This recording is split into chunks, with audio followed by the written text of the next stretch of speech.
All right. Good evening, everybody. Thank you very much for joining us today. Lovely Thursday evening, and first time I'm coming on camera this week. And I said that because somebody told me that earlier, or reminded me that earlier, reminded me of that. We're just starting, though, so we have to speak good English. Anyway, good to be here. Thank you very much for joining us, and I hope you're having a wonderful day wherever you are. First, before we even get started at all, I noticed we have 63.3k likes on TikTok, and I really want to appreciate folks who have helped get us to that number. People like Adekomi, people like Tidan, Koboko, Bumblebee, Ogbeni Agbe, Akadol, uh, and so many more. So thank you very, very much. I'll call them out, but thank you very much for your support. I see Olu, I see many people. Thank you. Thank you very much for power tapping. What you do actually helps a lot. All right, so your engagement, helps the live, and I'm glad you did that. Please, if you're on TikTok, don't stop our tapping. Let's like the live, let's share so that others will see it, and we'll be able to have the live on the FYP. All right. Also, click on the heart icon above my cap here and join the team. Drop a heart to me. Let's drop gifts. Let's push the live together. That's also a very good way to support what we are doing. And if you're on TikTok, please subscribe. Apparently, I'm supposed to say that more often, so please subscribe on TikTok. It costs you a little bit, but you're really supporting the live when you do that. We do have these sessions every day, Mondays to Fridays, every weekday, Mondays to Fridays at 4 p.m. We've been playing music for a bit. I hope you enjoy the music, and we're just coming on with the session itself. And we have our folks on YouTube and on Facebook, on Twitter, and on Twitch. Thank you very much for joining us. Good to have you here with us today. Please like the live, right? Whether you're on YouTube or on Facebook, please like the live and share with others so that they can also find the live stream. Today, we're discussing Yakubu Gowon's autobiography, The Civil War Revisited. Now, to be clear, like I said yesterday, of course, the book is out now. It was launched a couple of days ago, and so I reached out to our supplier at Trade Books, and they told me they'll get it across maybe by a weekend. Turns out the book is between 80 and 110,000 naira. I hear it's about 800 pages, so I guess we're in for a very long ride. So we will get the book. However, I noticed a lot of people are talking about the fact that Yakubu Gowon has taken him so long to speak and everything like that. I don't think so. There's a book here.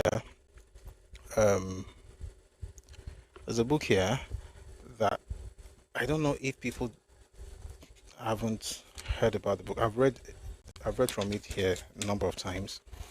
It was published in 1986.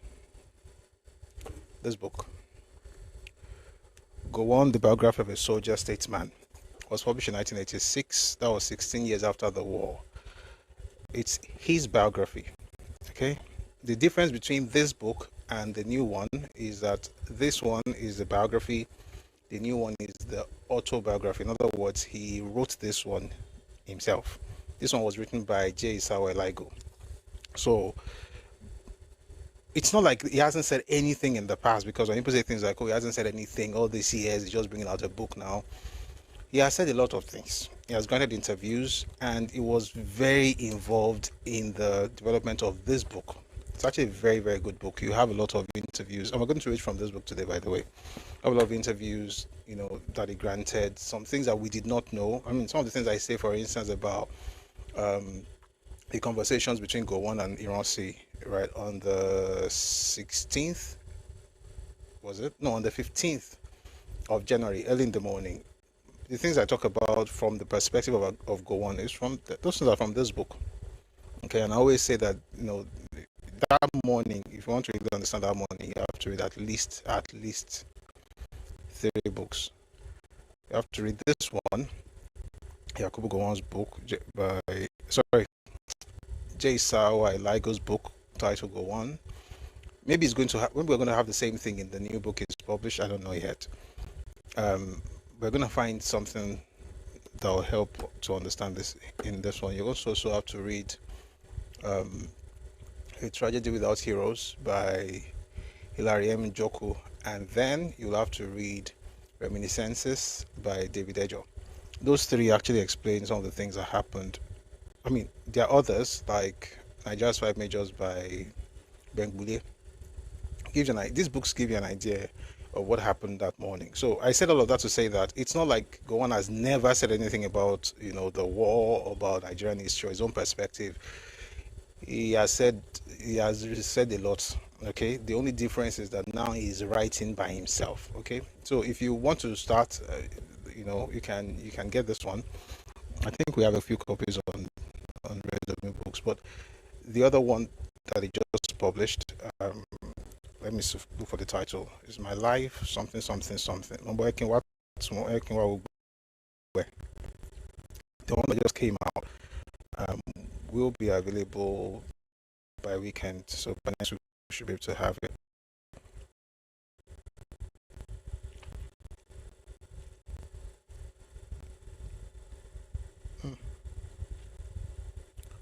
My Life of Duty and Allegiance. That's the title. 881 pages. That's almost 900. So you see why we're paying about 110,000 to buy one book. I'm sure we're going to enjoy reading it. But that'll be when the book comes out. Today we're just going to discuss the review that has been written by authors about the book. Meanwhile, I don't know if you heard about it. T.Y. Danjuma gave 3 billion naira at the launch of the book, which I find quite fascinating. 3 billion is a lot of money.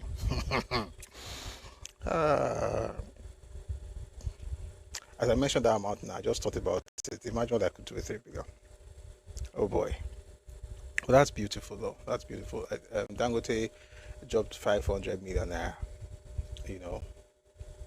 Quite nice. It's good to have good friends, rich friends. Maybe that's where we should begin. I think we should begin there before we get into other things. Someone said some of it now audio. No, Tiwa Danjuma's money cannot be audio. Audio, bao.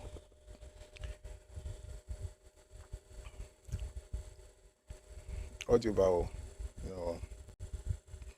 Let me tell you something. There are people who have been waiting for an excuse to do something for Gowon. And this is the perfect opportunity. It's like what happened when IBB launched his book. And people started saying, oh, he did this for me, he helped me at this point, and they started giving money. A lot of times, people just need an excuse. It's not like they've not been giving him something, or they might have been helping him, but they want to do something grand, and they need an opportunity. So it would be like, if you're launching a foundation, if you're publishing a book, you're launching it, or something. And by the way, Tiwa Danjuma, Okajwell, he's a billionaire. There are people. There's people in this country. Even Dangote said it once that there are people in this country that are more liquid than he himself. He has said it several times. There are people that they are doing very well in this country, and Tiwa Danjuma is definitely one of them. By the way, one of these days we should read his book as well. The one written by Lindsay.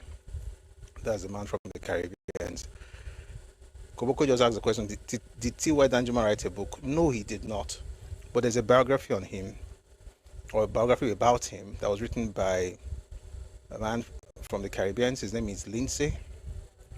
I forget his first name now, but I can find you the full name. Mambo.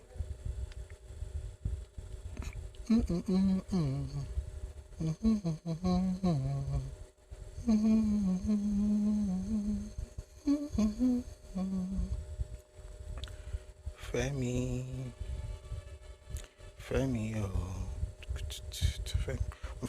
just in case because I've been looking for the book,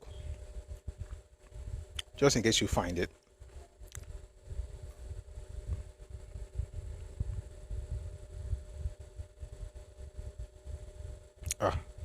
Well, I saw it somewhere. I wrote it somewhere.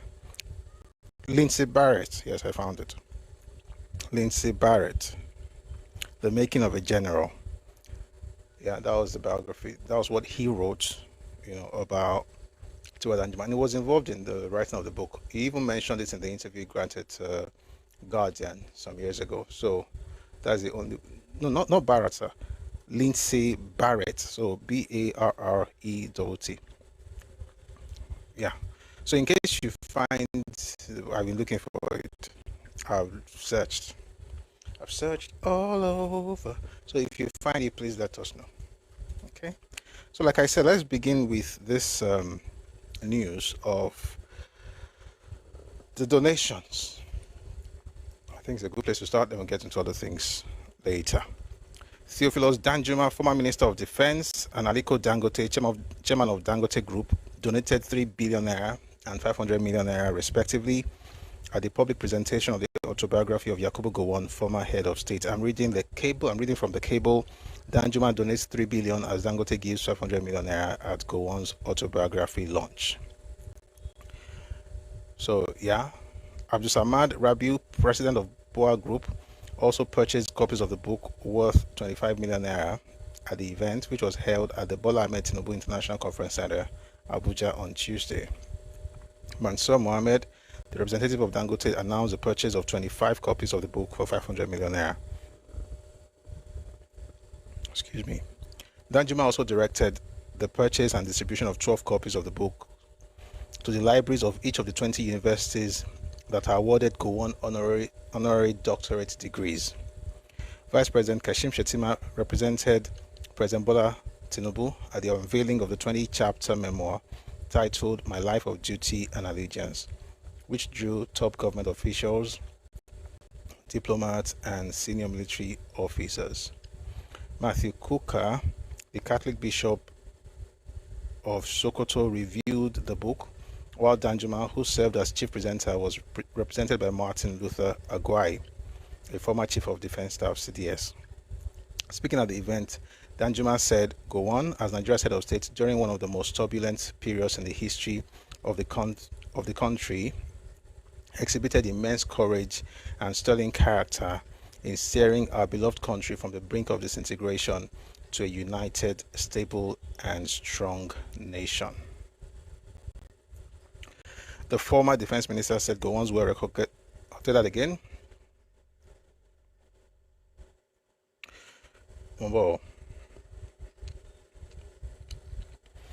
The former defense minister said Gowon's well-recorded slogan of "No victor, no vanquished" after the Civil War set the tone for his highly effective post-war policies of reconciliation, reconstruction, and rehabilitation, which helped to speedily heal the scars of the war and put Nigeria on the path to sustainable recovery. He will be forever remembered as a leader whose love for his country and fellow citizens was unwavering, even in the most trying of times. I'd like to listen to the Bishop of the Catholic Church. 1 second. Yeah. The Catholic Bishop of the Sokoto Diocese. Well, thank you very much. I had the honor of reading the book twice.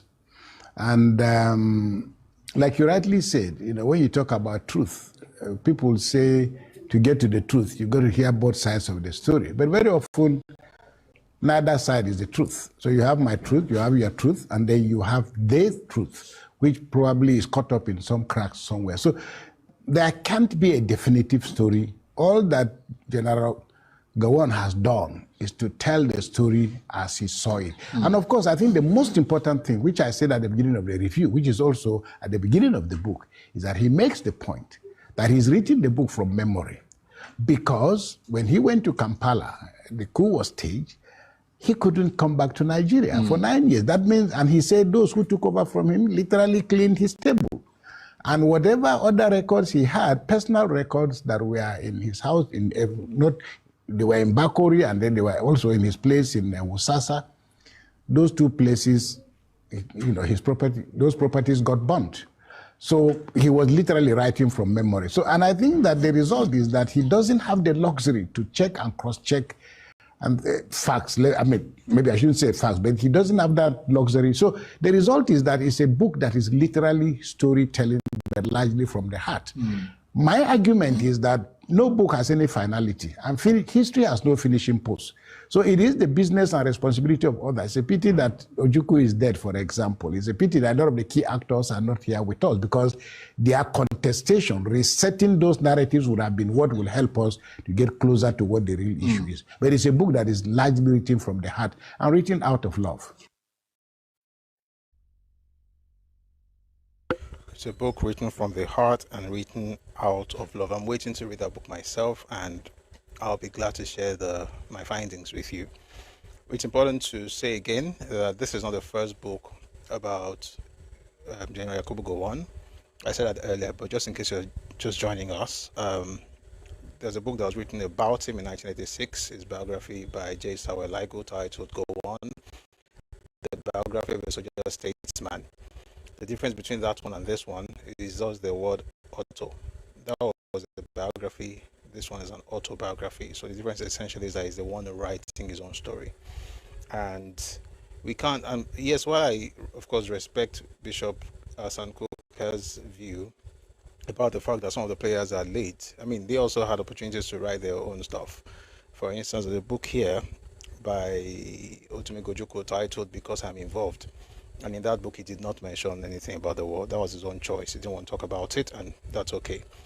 So it's not like people haven't said their own beat about the stuff, but some of the things that General Gowon said, we're going to visit them. I mean, we're going to discuss them today. Before we go on, I'd like to listen to the Vice President's speech at the event. That's Vice President Kashim Shettima, who, of course, was also at the launch of that book. I'd like you to take a listen to what he had to say there.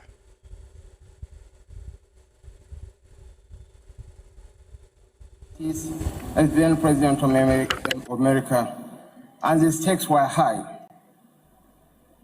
Jacqueline stepped effortlessly into her role, flirtatiously speaking French with Charles de Gaulle, of course with her elegance, grace, and charm, captivating Parisians. Her husband was proud, realizing that she could be an effective ambassador and diplomat.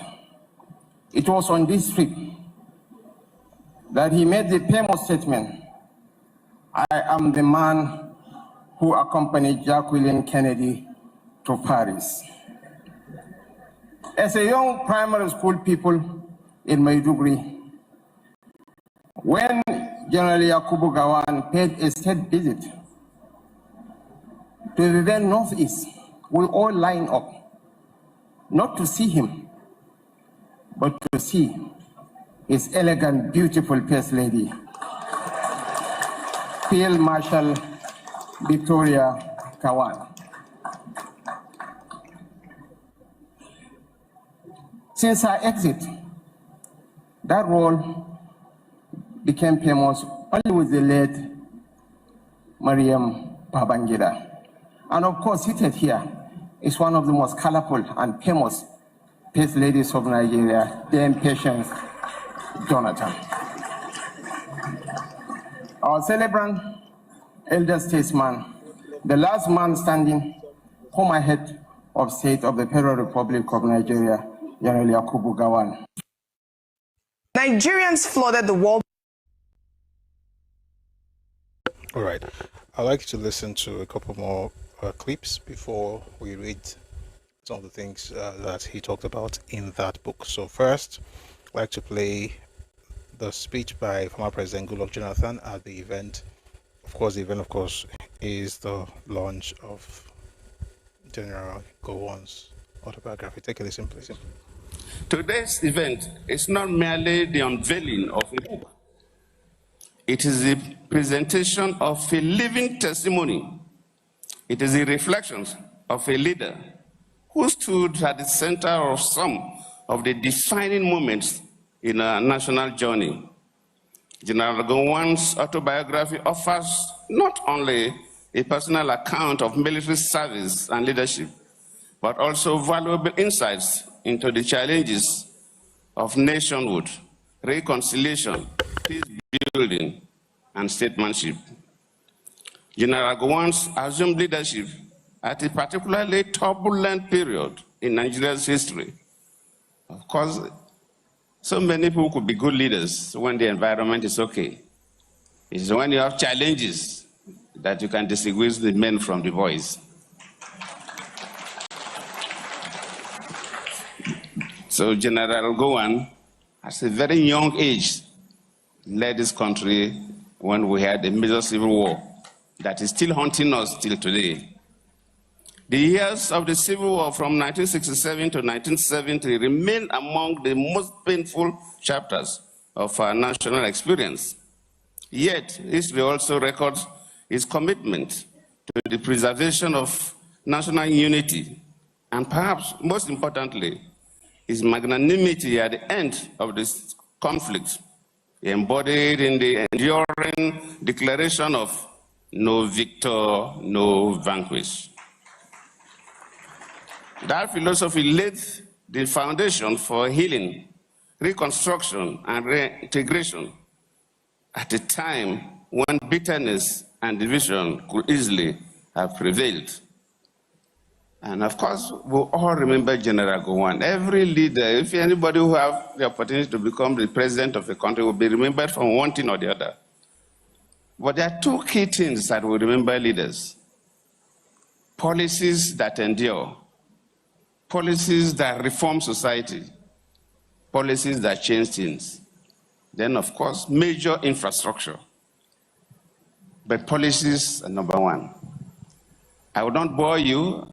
That will be the duty of my good friend, Bishop Kukah, who will review the book and give us account of what General Gowon did, what he did in a number of things. In Nigeria, the establishment of the NYSC was one key policy that till today we are celebrating it. And I have to thank the leadership of the NYSC, because whenever General Gowon has a program, I used to see the youth corpers coming around to celebrate him. That is a very good idea. We don't have to wait until when somebody dies before we celebrate him. The youth corps was meant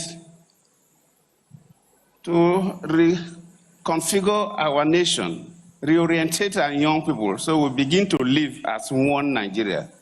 Though we have not succeeded, because when I listen to some of us who are politicians, we talk as if we are still in pre-1914 era. But you tried. I remember 1973, I was in class 3 in secondary school when you set up the NYSC. And that, in those days, immediately after the Civil War, it was always difficult to get graduate teachers to teach in secondary schools, especially the secondary schools that were not in the cities. And 2 youth corpers that were sent to Matade High School then, one Mr. Balogun and one Mr. Ojuku, taught me. I remember Balogun taught us mathematics, additional mathematics, physics, and chemistry, where Balogun taught us biology, and it helped us significantly. So the vision of the NYSC was great, and we will continue to celebrate you. The other one is that when you work with your colleagues to establish the ECOWAS, the vision of ECOWAS. Luckily, the president of ECOWAS is also here with us. These are policies that will continue to reform society. These are policies that will endure. We can go on and on, state creation and others, but I don't want to, Mr. Kukah, to tell us the stories. But you have done very well. Must comment. All right. That was the former president, Goodluck Jonathan, at the book launch. And that was an interesting speech.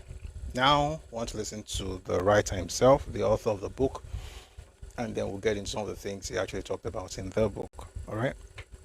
So this is General Yakubu Gowon himself talking about his autobiography and why he chose to write it. Please take a listen to the general. As I said, publishing my autobiography in the 60th year of my becoming head of state is mere coincidence. I had no timetable in mind.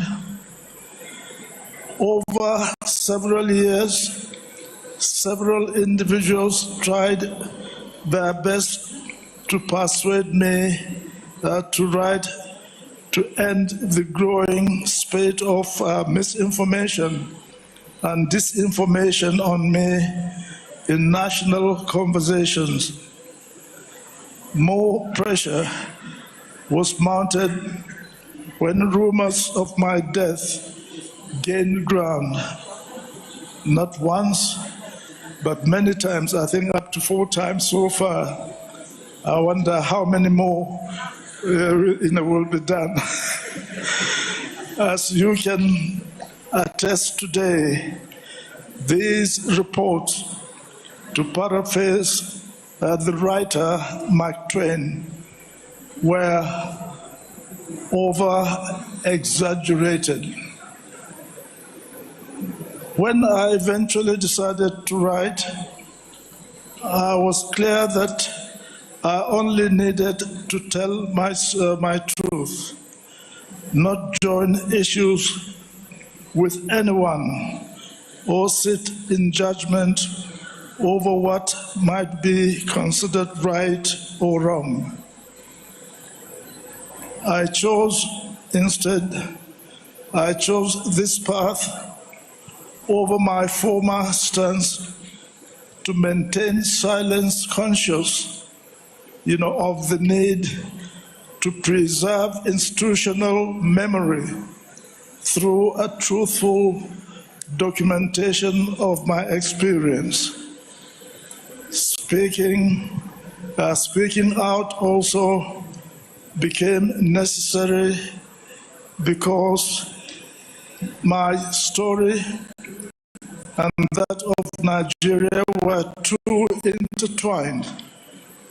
So I needed to mind the gap and avoid feeding negative narratives that could reopen all wounds.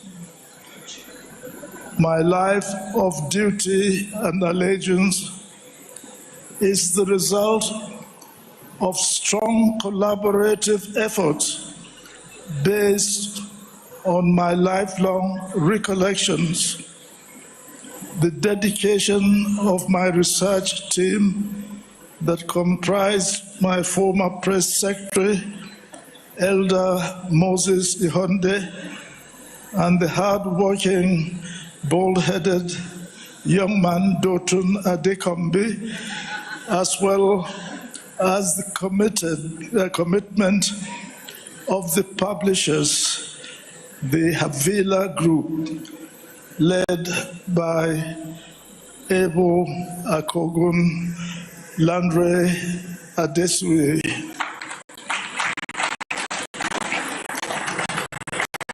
But the book is not a celebration of me. Rather, as I wrote, it is my modest attempt at expressing gratitude for the opportunity to serve Nigeria and to dream alongside individuals and groups that shared a boundless faith in our nation's future. Though many of them are no longer with us today, it is important for me to acknowledge their contributions from the depth of my heart. I cannot say it loudly enough that my belief in the long-term survival of Nigeria is total because my love for the country and its people is beyond question. Let me remember all those dedicated public servants, whether home or external affairs. May I recognize and appreciate all those few old officers of all the members of the armed forces and the younger ones who really toil so hard, and we work together in order to preserve the unity of this country. Yes, some of them are now nearly as old as I am. Where is Akil Renade? Where is Ibrahim Haruna?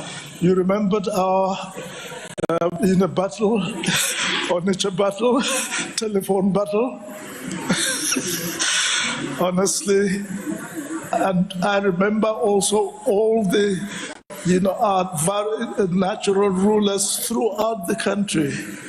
Honestly, the way they helped me with prayers and support, and to get their people, to support what we're trying to do. Well, I think we have this, the Sultan of Sokoto. Is it the grandson, or are you a son?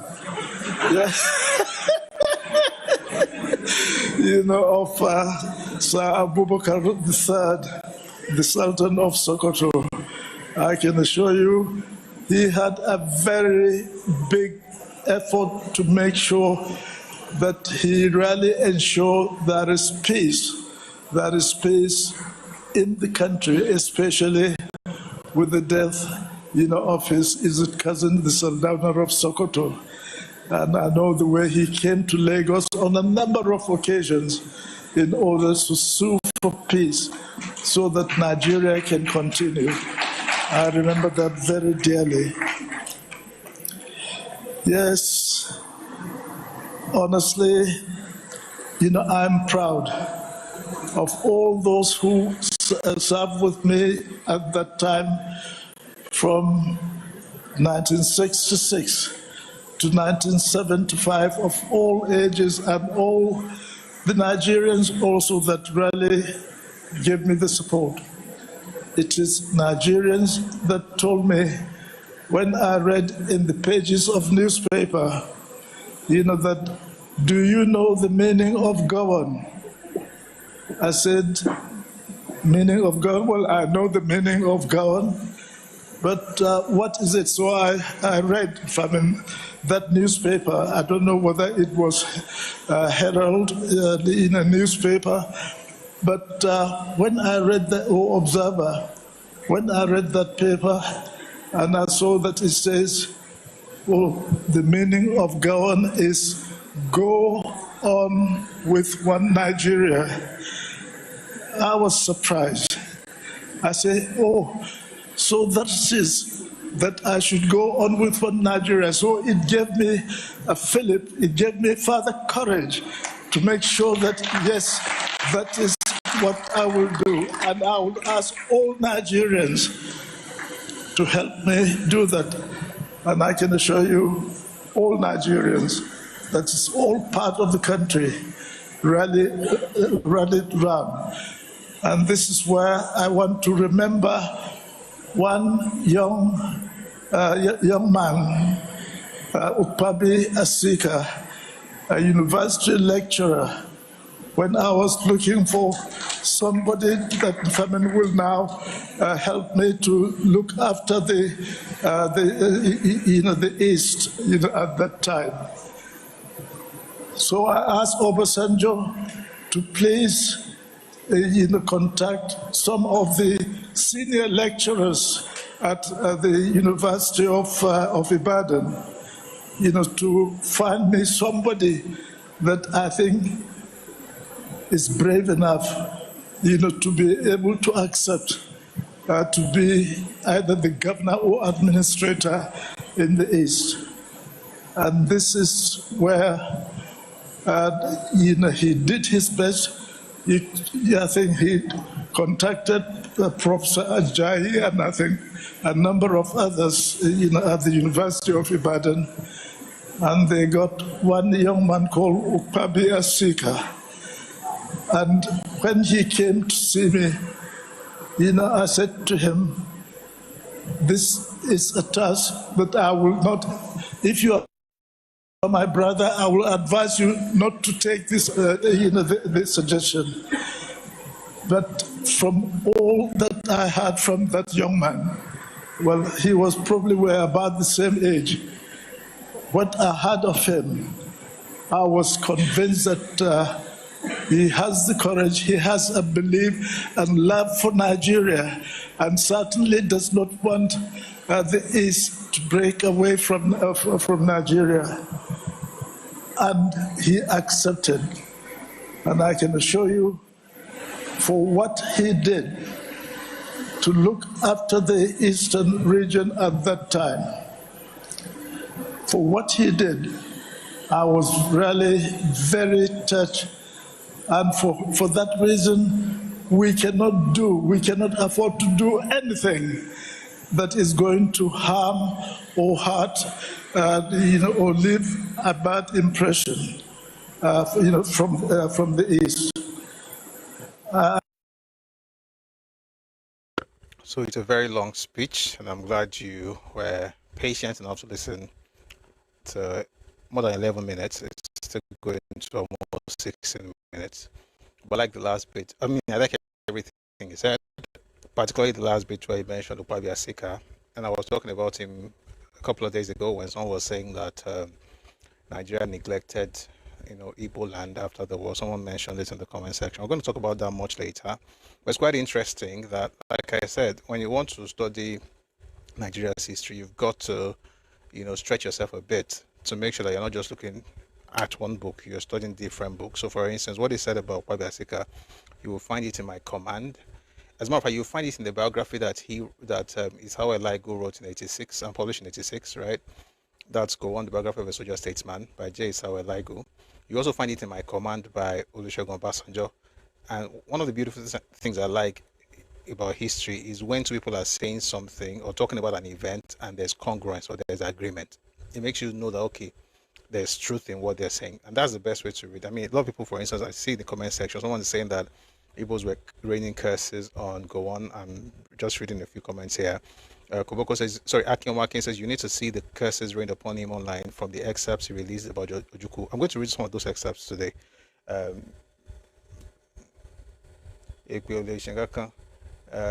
The idea that only the story of the victimhood is what happened is not true. It's not true. Were there victims of the war? Yes, but on both sides. And the conversation is long, and I think I'm going to probably just start another series on this war thing because people are saying things, and some people send me some messages, and I think it's important to let's read together, listen to those men that went through it. This is not somebody just sitting down and making things up. This is research, studying what happened, and I can assure you we have the materials that will help us understand everything, right? We can, like I always say, you can show empathy, right, to people who suffered, but you don't have to change the story in the name of empathy. If you do that, that's no longer empathy. It means that your empathy has been weaponized, and you are now essentially just a mumu who is just pandering to a particular narrative, which is not what history is. History is not pandering. You can acknowledge what happened, but you have to acknowledge it on all sides, right? And you don't have to change history because some people don't feel comfortable. That's not how to study. Okay, so to be clear, we're going to read some of the things that they said about Ojukwu. I think it might even be a good time to get into some of those things. So first of all, let me give you like a rundown of the things he mentioned in this book that he just published. All right, so he talked about the Aburi Accord. Interestingly, while he was speaking, I just saw a post, someone say, asking the question, why did Gowon reject Aburi if he was such a good man? And while I was listening, I was trying to respond to the person. Gowon did not reject Aburi.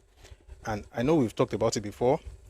We may have to continue saying it because there's no way you can heal as a nation when a large, group in Nigeria, just whether they choose to believe the lies or they just live by lies.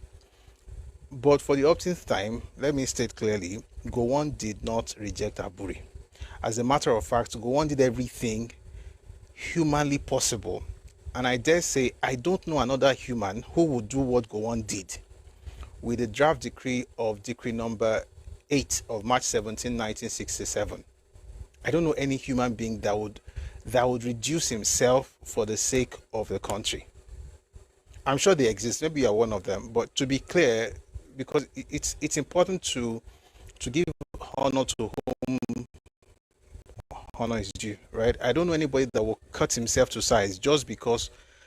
And I'll give one example. In that draft decree number 8 of, and you should read about it, or you can watch our videos on YouTube. We have a video how Ojukwu rejected Aburi. Ojukwu was the one who rejected Aburi, not Gowon.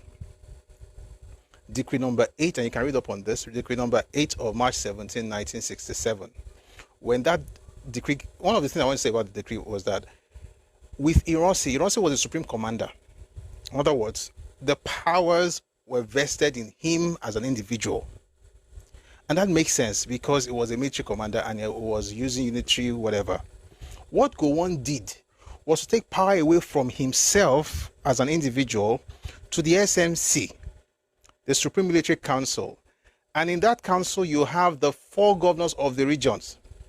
And he was not the only one who had veto. They all had veto. In other words, if you came up with an idea as Gowon, the head of state, if 3 out of the 4 say no, you can't do it. In fact, if 2 out of the 4 say no, you still can't do it.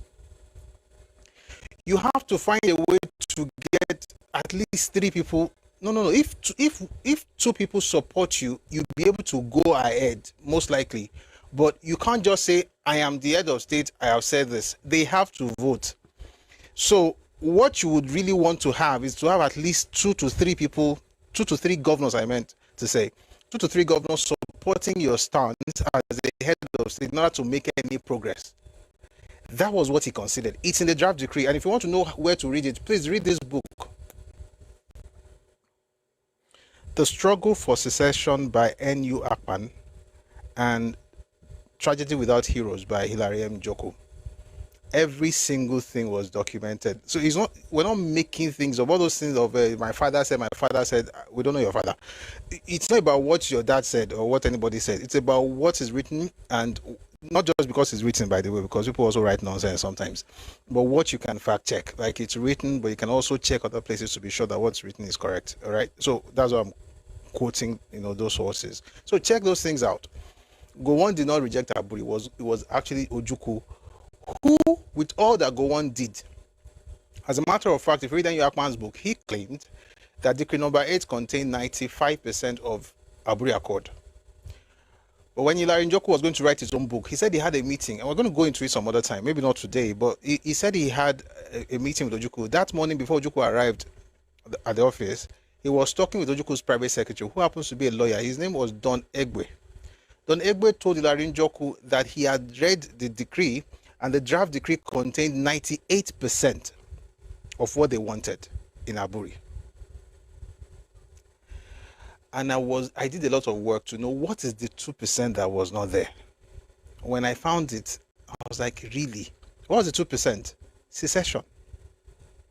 Now, how do you expect, number one, how do you expect a military leader to stop being the one with the veto?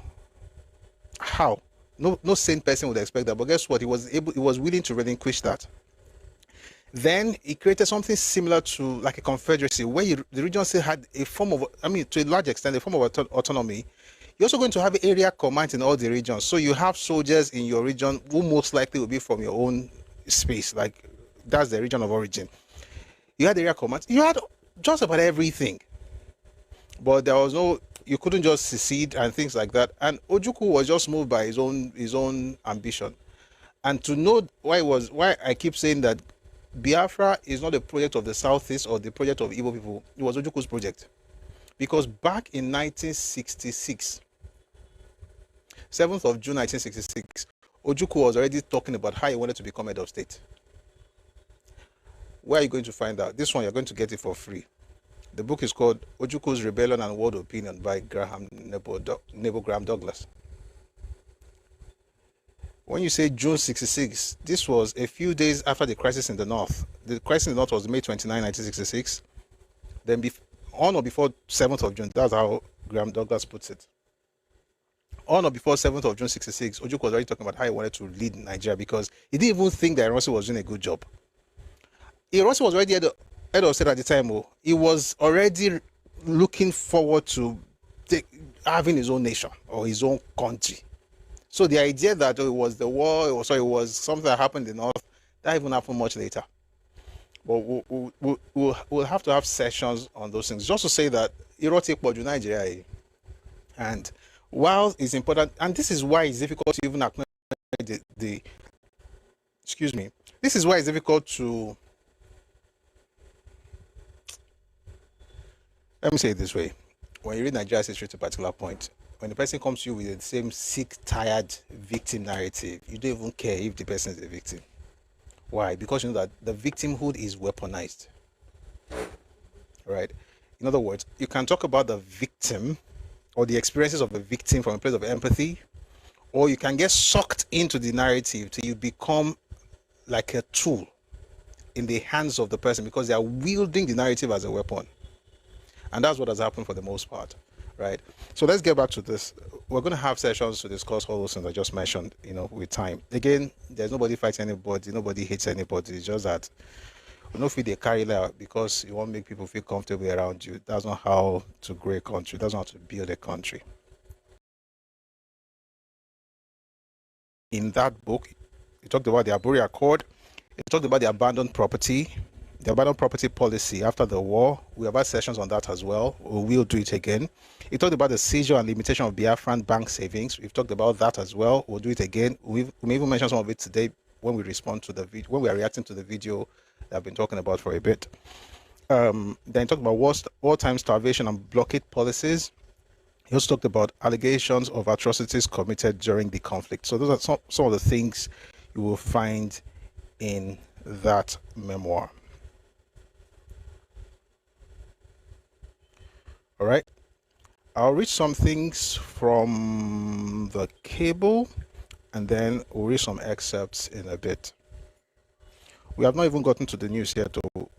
For some reason, I just thought that since it's a very important news item, we should spend some time on it before we get into news like we always do. So let's read cable.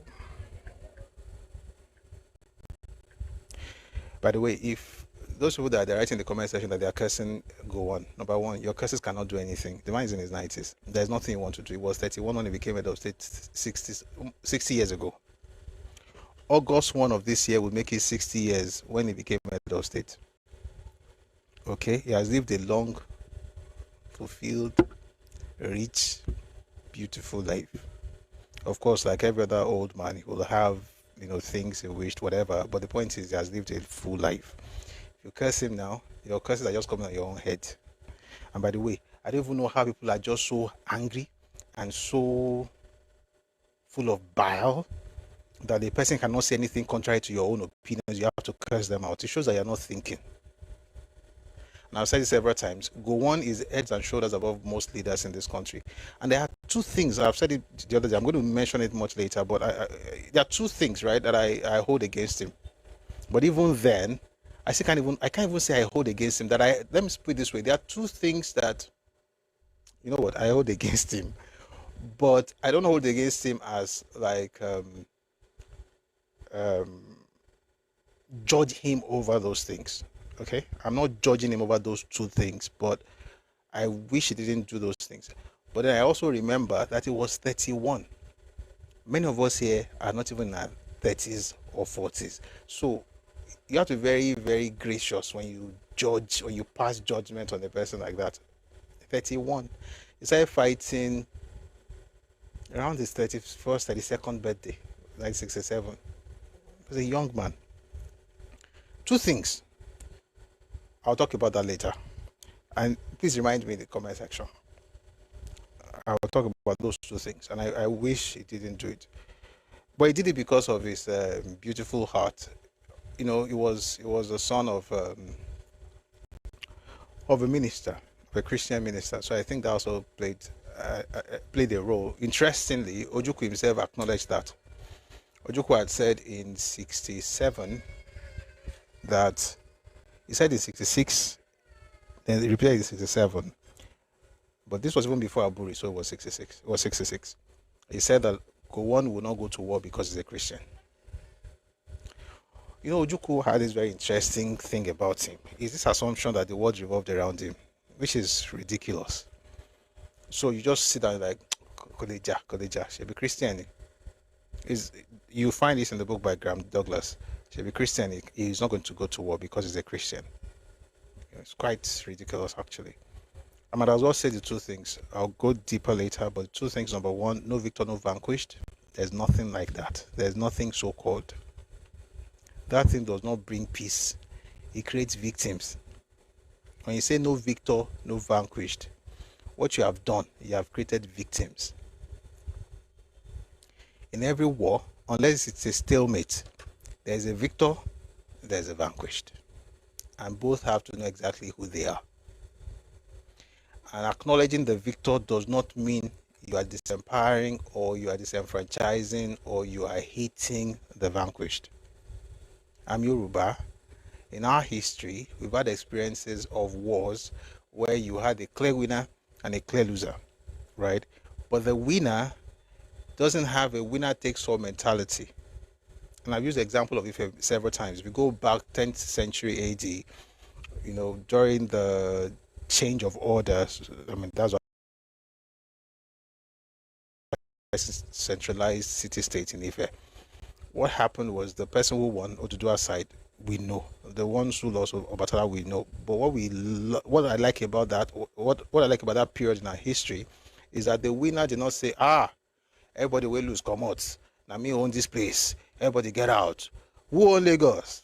Where's MC Loma? The rubbish they were doing. It's the same mindset, by the way. Anyway, he didn't do winner takes all. So what he did was to have the other group with him in government, share powers, and then create a new order that involved those people, right? That way, you're not just giving them this tokenism of no. This one is that you are vitally connected to the new order, but you're not changing history and say, oh, nothing really happened or something happened. Because when you say nothing happened or there's no victor, there's no vanquished, what you have done is that you have created a vacuum. So you are the victor. We are saying that, okay, no victor, no vanquished. Now, the vanquished knows is the vanquished, though. He cannot claim to be victor because he knows that he did not win the war. He doesn't want to say he's a vanquished because that would hurt his pride, which is natural. So what else? He now has a vacuum. He has to fill it with something. So what does he do? He calls himself the victim and calls you the villain. Why do the Igbos, why are they insulting Gowon on social media today? Because they see. Why? Because the vacuum that was created by no victor, no vanquish had to be filled with something. And what they did was to create a story of we are the victim of everything Nigeria has done and look at the villains, therefore hate them. And that's why you see their children today. They go to church, speak in tongues, read Bible. You can't see it in their lives because they're always hating everybody. Everybody hates them. Everybody hates them. They are the victim of Nigeria. Everybody is a terrible person. They are the and the bile that comes out of them, you're like, but you guys say you go to church. Not to say that going to church makes you perfect, because all of us are work in progress, you know, so no judgment or anything. It's just to say that you can't really see that thing. Everybody is always having this bitterness about things that they don't even know anything about. He mentioned Ukpabi Asika in his speech. Flower was there some days ago and said nothing happened in the Southeast, nothing happened in the Southeast. If nothing happened in the Southeast, how come Ukpabi Asika is credited with rebuilding the East Central state? How come you're saying that, oh, he rebuilt it and did it in a record time, was able to rebuild and re-strategize, although a lot of people still hate him, but the point is that he did that because the federal government supported him, because Gowon supported him, because Awolowo supported him. And what they did, we're going to talk about it later, because people need to know that Nigeria owes Igbos nothing. And I say that with all sense of respect. I'm not trying to, look down on anybody. There's no condescension in this thing. It's just pure facts. We're going to read this book later, the book by Matthew Hassan Kukah. This one, we'll read it later. We'll read this book later. Shall you see it? We'll read this book later.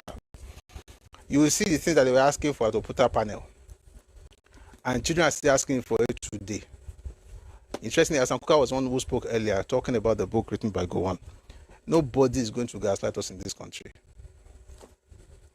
May God bless everybody. Let's go on to read what's in cable. I hope we get to do other things today because it looks like it's going to be all this war thing, but there's peace in the country. Hallelujah. The cable exclusive. In Tell All Memoir, Gowon says the North believed Ojukwu knew about 1966 coup. Even me that was not born in 66, I know that Ojukwu knew about the coup. How do you know that? Go and read the book that everybody's always shouting. Go and read that why we struck. Go and read why we struck. What did Adewale say about Ojukwu's role? He was sitting on the fence and then he moved to the other side after what happened on the 15th and 16th, and then he was able to scuttle the plan in Kano. But the idea that I didn't know about it, everybody knew that he knew about it. I mean, all you have to do is just read books by different authors. And by the way, don't be carrying, let me not mention the author. There's a book that somebody was talking to me about last week. I was like, Prof is in the comment section. He knows exactly the author I'm talking about. Somebody will spend his time. You know, writing is a lot of work. People have been asking me to do something. I'm doing something. It's a lot of work. To now spend that time to write, write things that just essentially repeat the victim narrative is ridiculous. But let's read. So yeah, that's the beginning of this. I hope I'll be able to read this thing without breaking it every second. In Tell All Memoir, Gowon says the North believed Ojukwu knew about 1966 coup. Northern military officers believed Chukwuemeka Ojukwu was complicit in the January 1966 coup d'etat and wanted to move against him. Yakubu Gowon, former military head of state, has revealed in his memoir. Gowon, who ruled Nigeria from July 1966 to July 1975, will present, or has presented now, his memoir, My Life of Duty and Allegiance, in Abuja. The cable saw an advanced copy of the book published by the Avila Group. It talked about the January 66 coup executed by officers mostly of Igbo origin. Key northern leaders and military officers were killed. Abubakar Tafawa Balewa, the Prime Minister, Ahmadu Bello, Premier of the Northern Region, Lord Akintola, Premier of the Western Region, who was their political ally, and Festus Okotie-Eboh, Minister of Finance, were all killed. Zakaria Memalari, a brigadier and the most senior military officer from the North, was also killed alongside many other Northerners in the military. The coup failed, and now this is the point I think Nigerian, we need to understand that coup. The coup did not fail. One coup failed. A coup failed. The coup did not fail. The coup succeeded.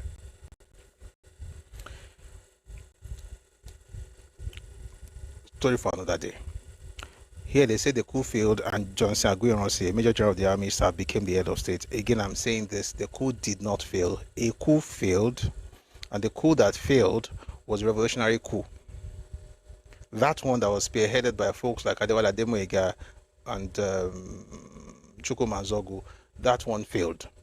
The real coup, and I've said this several times, I don't mind saying it again, you will not be able, if you really study this whole period, there are at least 3 coups happening at the same time within 14th and 17th of January 1967. At least 3 coups. And the 3 actually happened, 2 happened simultaneously. In fact, 3 happened simultaneously. They were happening at the same time. Okay? And you see the way they play out from the 15th to the 16th into the 7th. So 16th around 11:50, 12 midnight. You can, if you really study that period, the coup did not fail. The real coup was an Igbo coup, was an ethnic coup. It was to get Igbos in power, and they succeeded. The revolutionary one was supposed to get Igbo in power. That one did not work, so they used the other one, and that was it. The third coup was the one that Richard Akinjide was talking about. Okay, I've said this, so I might as well just quickly explain. The first, the revolutionary coup that everybody's saying, oh, Nzogu was not even the leader of the coup, by the way. Nzogu did not lead the coup. The coup is not evil because Nzogu was the leader. It was not even the leader. It was a coordinator in the north. The overall leader was Ifajuna. Okay? So Nzogu was a revolutionary. Ademega was a revolutionary. Those two, at least I can speak for them. Okay? And if we want to discuss that, we can discuss some other time. Now, the other guys were mostly Igbotic. especially people like Okafor and Oji, who were part of the original planners of the coup, and they started planning this in August of 65. Those ones were about an Igbo becoming Oga, which was why they were the ones who told the Iransi that they were going to come to his house. At the time they were going to his house to kill him, he was driving and going to Ikeja. The question is what happened, and the answer you will find it in the book by Bengbule. He talked about the treachery of Oji and Okafor. He wrote it.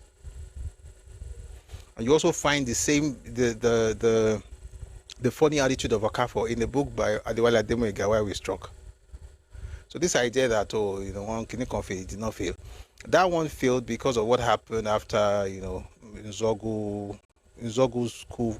He succeeded actually, but then essentially was scuttled, through the actions of people like Alexander Madiebo and Ojukwu himself.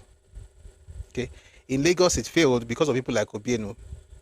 Obienu, who then turned around to say that there was one that saved the day. Everybody was shouting Obienu was an Igbo officer who stopped the coup. Obienu was one of the people that planned the coup.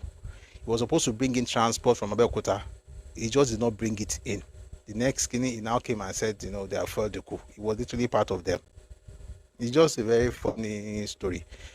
When they now wanted to have somebody take over on the 15th by afternoon, they wanted an Igbo man to become prime minister. That's Mbadiwe. All these things, I'm not making it up. By the way, when my book comes out, let me begin to announce my book. When it comes out, maybe I'll even, to be honest, I always tell you the sources, but I think it's good to have it in one place. They wanted to have the Igbo person, which is stupid because they were not the majority in the House, in the Parliament. It was the Northerners. The NPC was the majority, and they already had Kukah.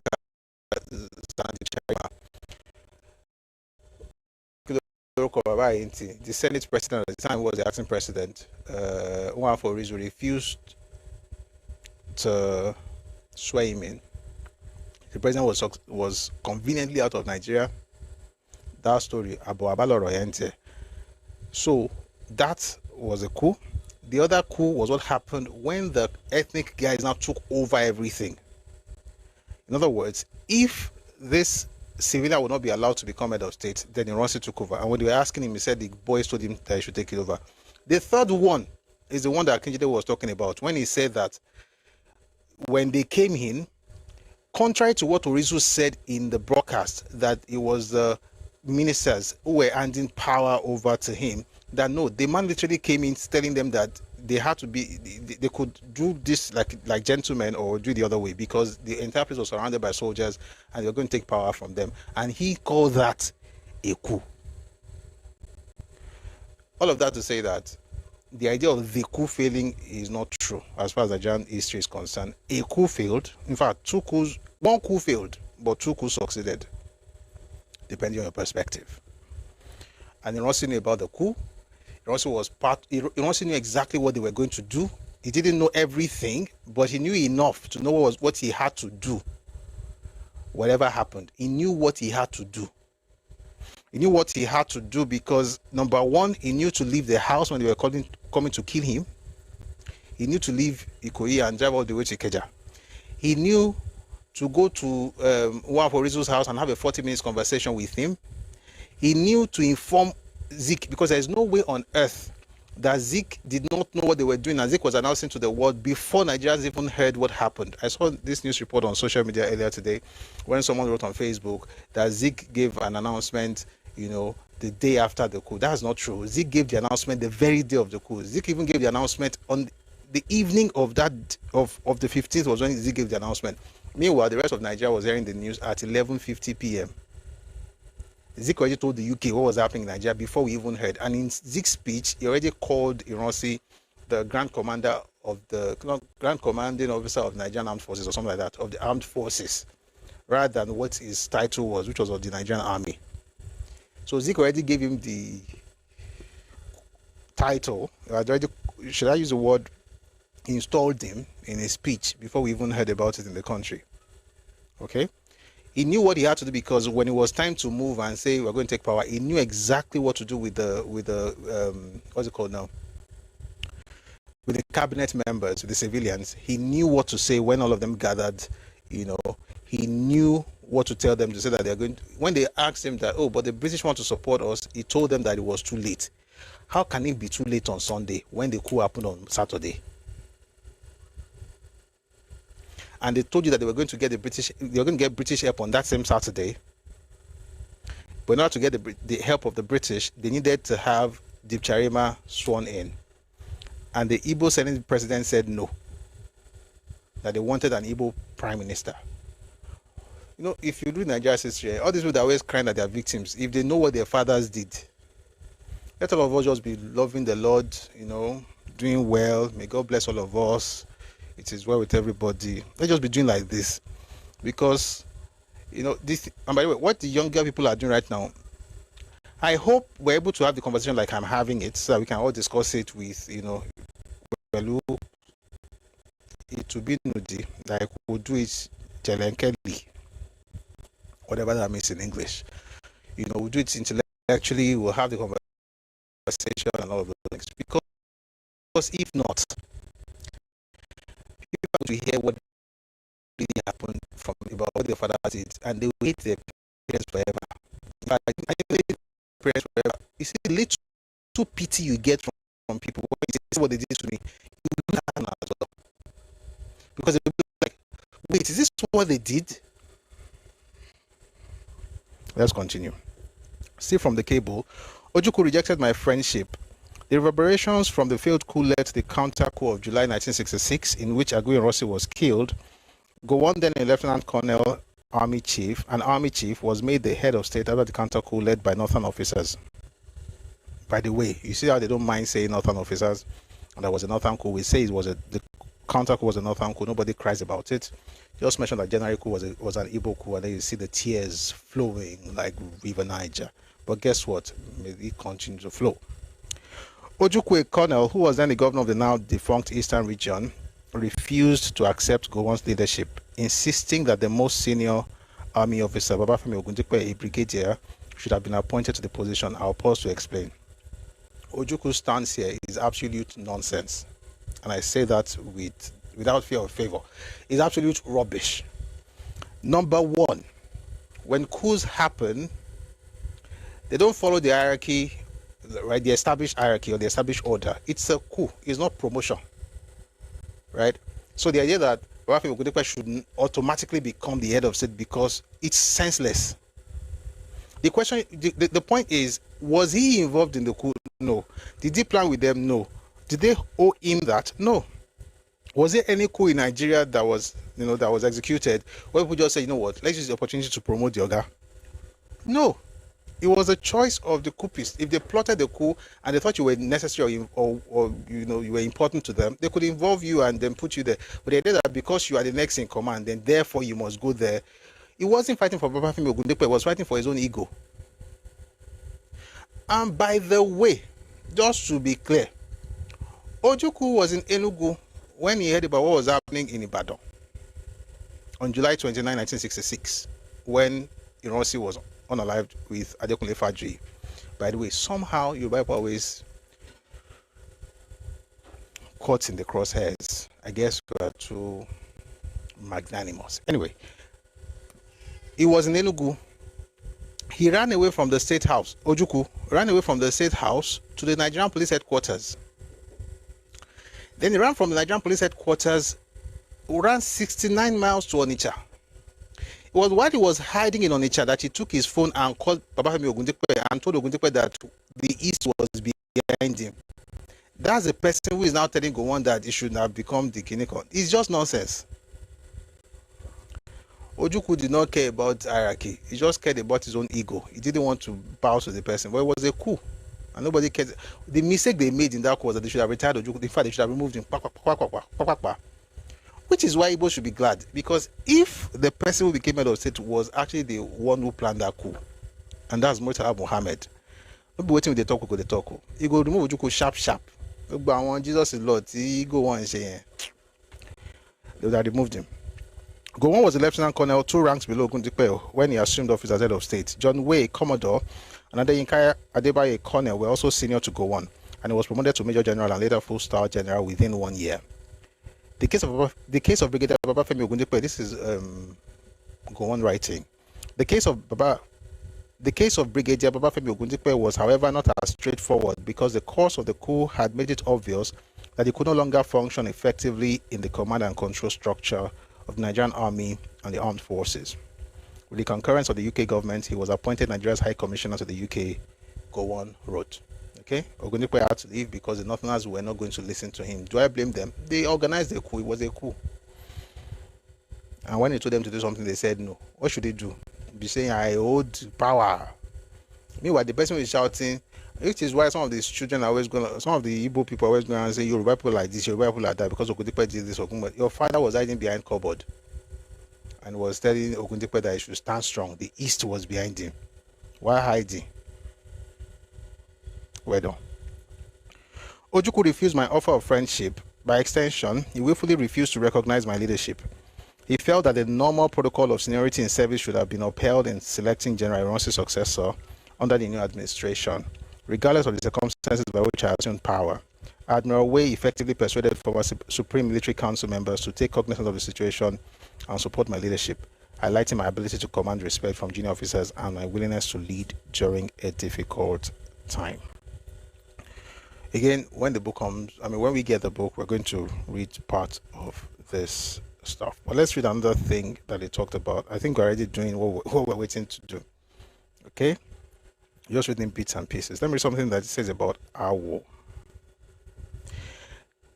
Chief Awolowo refused to sign funds for Gowon to buy arms to fight Biafra until Gowon used force of office. In a dramatic revelation from his newly launched autobiography, former head of state Yakubu Gowon disclosed how the Nigerian Civil War arms procurement nearly collapsed when Chief Obafemi Awolowo, then Federal Commissioner for Finance, refused to authorize payment for a major arms deal.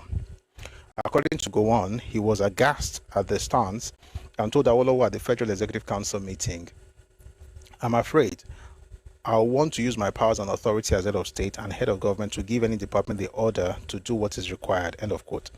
He ultimately prevailed by invoking the full force of his office and quote-unquote use anger and the power of my office to win the argument, ensuring the arms purchase went through to sustain federal troops against Biafra. The incident, which occurred amid an international arms embargo on Nigeria, highlights the tension between wartime urgency and bureaucratic procedures during the 1967-70 conflict. Gowon later described Awolowo as a friend while defending his own decisive action to protect the nation's integrity. Any thoughts on that? Oh, plenty thoughts. Anybody that speaks against Awo,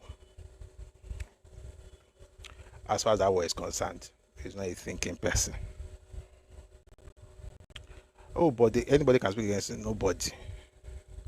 When we get to the video, okay, we're going to react to a video. When we get to it and I read what Awo did, you understand as a Yoruba person, if anybody comes to you and says Awo did something, oh, you can't go on shaking. Awo did the best any human could do. As a matter of fact, he did more than what most humans would ever be able to do in their lifetimes. Several lifetimes. Awo was a great man.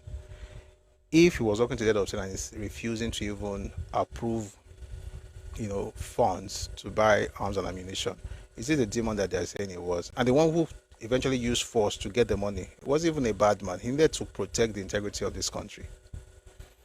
So I respect both of them. At this point, I think we're going to leave the matter of the book and move on to other news items. Then I'll bring people up later and then we'll go to the other stuff. Okay? So all of that to say that there's a book now, in case you're just joining us, there's a book written by General Yakubu Gowon. He says he wrote the autobiography to correct misconceptions and misinformation circulating in the media rather than reopen old wounds. I want to say this to Nigerians. As a Yoruba man, I would say that Yoruba people suffered during the war. We don't talk about it because we have healed from whatever happened. And I'll mention certain states that suffered during that war, but they don't talk about it that much. 10 of them. Akwa Ibom State, Cross River State, River State, Bayelsa State, Edo State, Ondo State, Kogi State, Benue State, there's another one, Lagos State, and there's one. I remember. Let me take it again. I hope I remember this time. Benue, Kogi, Akwa Ibom. There are 10 states. There are 10 states. Let me take it again. Cross River State, Akwa Ibom State, River State, Bayelsa State, Edo State, Delta State, Kogi State, Benue State, Ondo State, and Lagos State. 10. Those 10 states. Those 10 states had casualty even though they were not part of the war. There was no Ekiti. There were 10 states. 10 Nigerian states today suffered from the hands of Ojukwu and Biafra. Those 10 states don't talk about it that much. I mean, the ones who still talk about it, but even then they have healed. That's River State. They did what they had to do after the war, but for the most part, people don't really talk about it. Someone say Ekiti or no, I'll go over the state again. Please don't confuse. Let's not confuse ourselves. Cross River State, Akwa Ibom State, River State, Bayelsa State, Kogi State, Benue State, Edo State, Delta State, Ondo State, and Lagos State. Those 10 states, those were places where Ojukwu was just constituting nuisance. Even before the war. As of September 1966, Ojukwu was already bombing places in Lagos and in Ondo State. Ojukwu was bombing. This is not because Kukah was federal capital. It was just bombing. He bombed. He even planned to bomb Ibadan. In fact, those ones, they caught them with dynamite. University of Ibadan. They planned for Kaduna as well. They planned for Kano. They planned for the electricity company. They planned for the stadium. They caught them. But the ones where they actually did something, those 10 states, killed people before the war. When the war started, the Midwest was not part of it. They still went there and killed them. Dear Lord, excuse me. I think something happened. I must have tripped the cable. Give me 1 second, please. Just a second.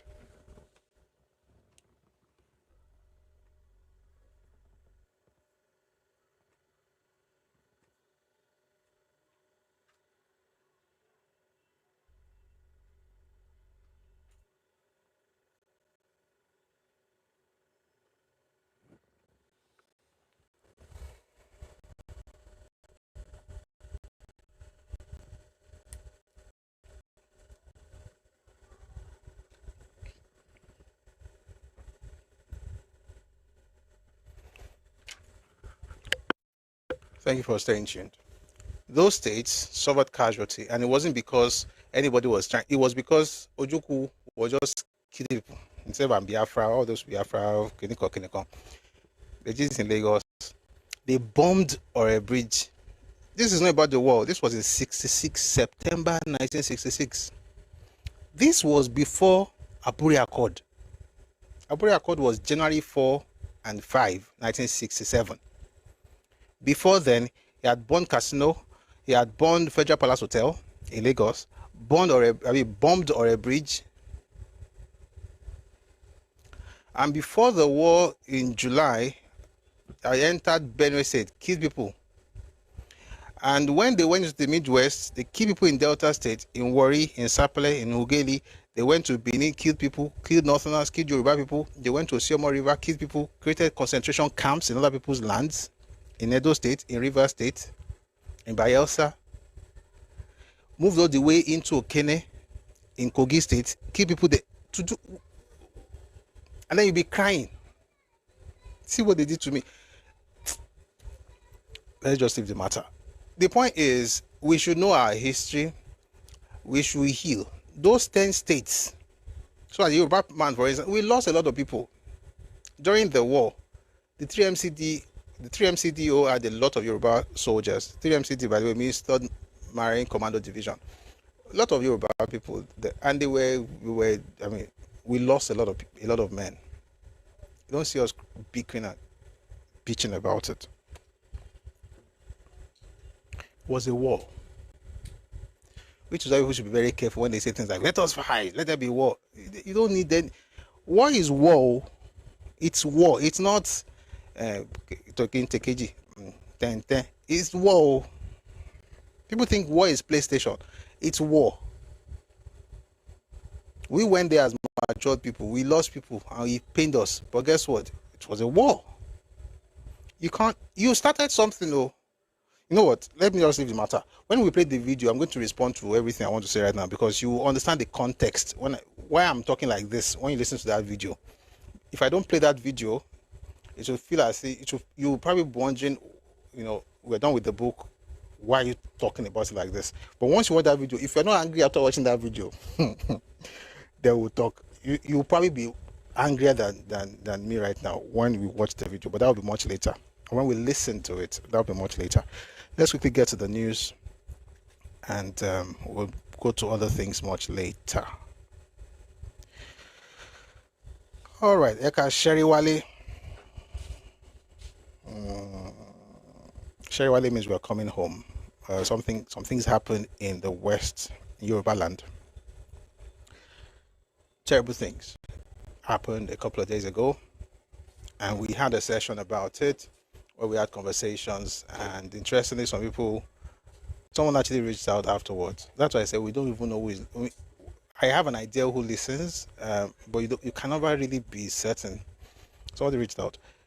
Some of the things that we were discussing, hopefully, I'm sure they're also there are people who are making policies and coming up with great ideas. So if anything we say here helps, that would be wonderful. But yeah, what happened was that students and teachers were abducted from a school in Orire local government of your state, and that has led to all kinds of things. We talked about it. I don't want to go back into everything we said. We played videos the other day, and if we have to play the video again, I will play it when this goes out. Has anybody heard the stuff here? Have you heard the recordings from those who were abducted? Excuse me. I just want to be sure, so we're not speaking in Shetigbo.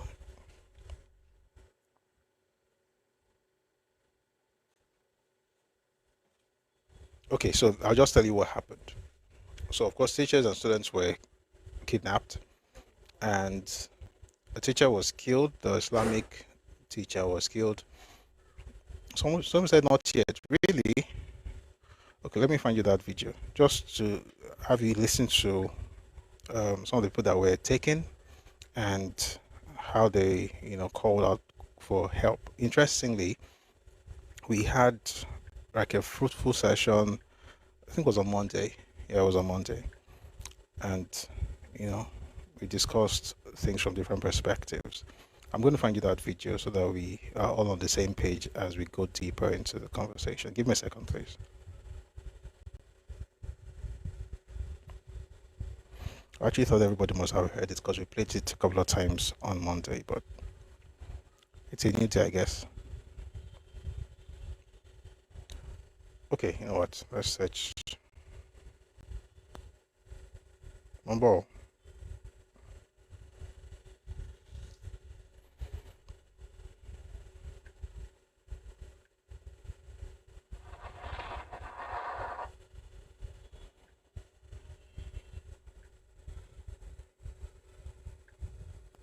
So the video I'm looking at right now is a video of the teacher who unfortunately was beheaded. And okay, let's do it this way. Let me act like none of us here has heard of what happened, so that way I'm not assuming, and then we can really have like a robust conversation about this. I think that would be a better way to have the conversation. Okay, just give me a second. I'm going to find everything we need, and I think I found it now. Brilliant. Okay.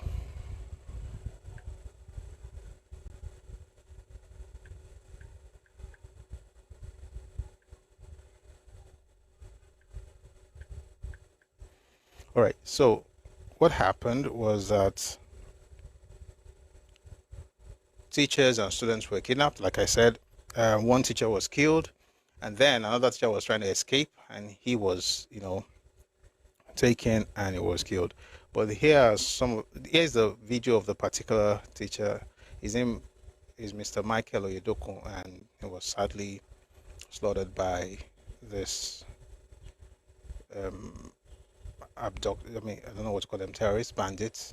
Take a listen to him as he talks about himself, and then we'll listen to what some of the teachers said. Take a listen, please. Oh, it's my name. I'm a teacher at the community high school, Auro Estelle.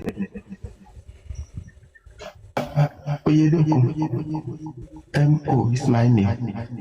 I'm a teacher at the community high school, Auro Estelle.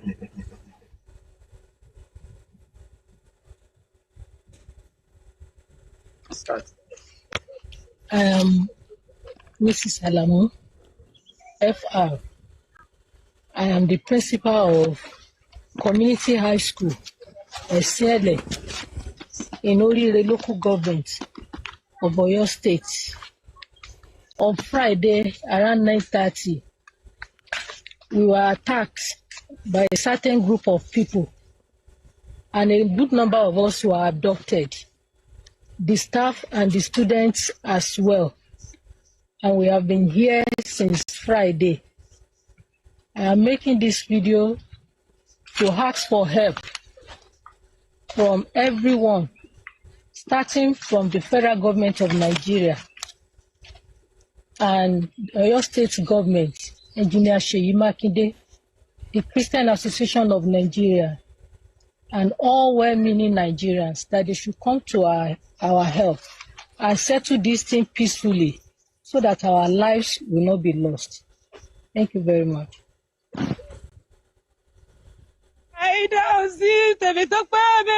I'm from Ibadan. I'm working at First Baptist Church of Gomasho, Yawata area. Yesterday, the people came to our school, and we are being kidnapped, both the teachers and the children. We are all here. We need help from the federal government and the state government, both the church, First Baptist Church, Yawata, and the community. We need your help so that these people will release us. Please help us. Please help us. We need help from our president. We need help from our president. Soludo, please help us.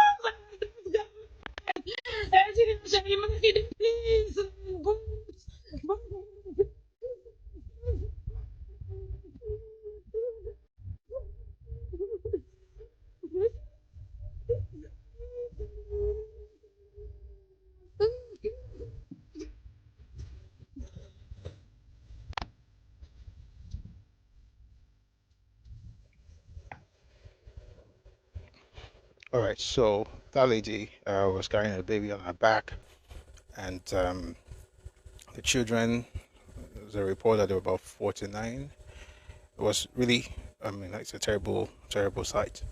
But the governor responded. Apparently, they had a meeting, they had a press briefing, and they talked about what the government is doing to be able to secure the release of those people. This was days ago, by the way, but I think it's okay to listen to that again. Please take a listen to Governor Seyi Makinde. Security situation at the local government area, the abduction of some teachers and school children, and for our troops, our service commanders, and a few wounded both soldiers and hunters and other operatives. As a problem, the government will continue to take responsibility for ensuring that they fully recover and look after their medical needs. What we know right now is that 7 teachers in North are involved, were abducted, and unfortunately we got a video this morning. One of the teachers, I understand the maths teacher, was killed terrorists this morning. Of course, our prayers are with the family. We have decided that we will adopt not just the kinetic approach. There has been a lot of threats. There has been a lot of our leaders and elders, religious elders, especially the Baptist convention, because one of the schools involved is a Baptist school. I want to appeal. We are not taking this lightly. I want to appeal to everybody, citizens, residents, in particular of the local government and the rest of the other states. I want to appeal that we're doing everything within our power to ensure that this will resolve quickly and to bring our children back safely. But it is a very difficult and challenging situation. So please, there will not be quick fixes, but we will continue to endeavor to push ourselves to the limit to resolve this quickly. And we will be briefing the press every evening, starting from this tomorrow until more information that is available. So that's where we are. If you have any question. So that was the governor of your state, Governor Seyi Makinde, talking to the press about the incident and what the government is doing to secure the release of the abductees. The State House does. Please, I want to crave your indulgence. Hood boy, Petronu, I have a question for you. Are you cursed? Because there's a level of stupidity that it takes for you to want to be the central character in every story. Like, are you cursed, Hood boy? What does this have to do with Igbo people? Why are you inserting yourself with your stupidity because you're not properly raised? Like, am I supposed to pay for your parents' inability to inculcate sense or discipline into you? Just because you have Fulani doing something, does that mean that your stupidity is not still generational or that is congenital? Like, what you're doing does not. Fulani doing if I don't even know if Fulanis are the ones that did this.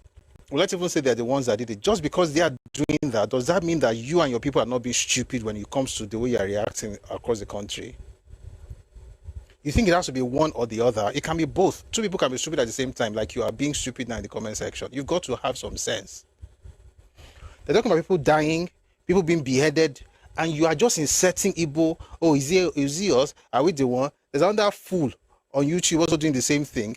Almost every day I see it. I also ask if I don't see it. Are you cursed?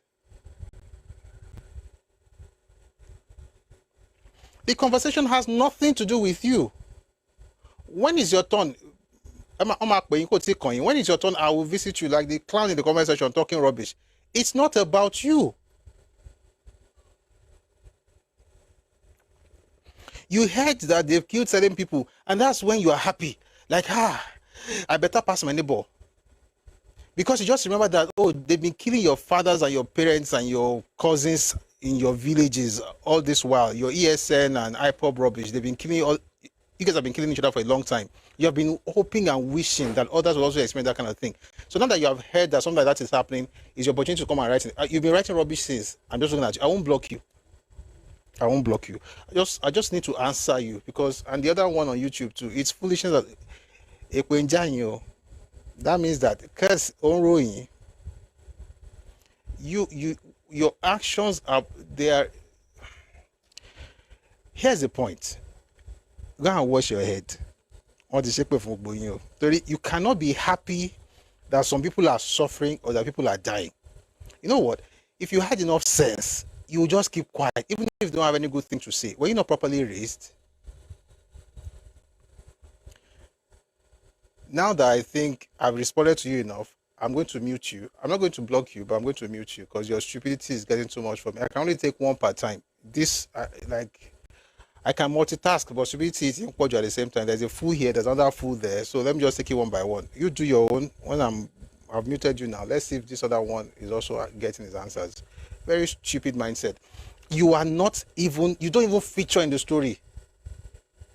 You are happy, you are typing stuff, you are celebrating as if someone else's suffering somehow makes you better. Like you have this stupid, I better pass my level mentality. It's stupid. It is stupid.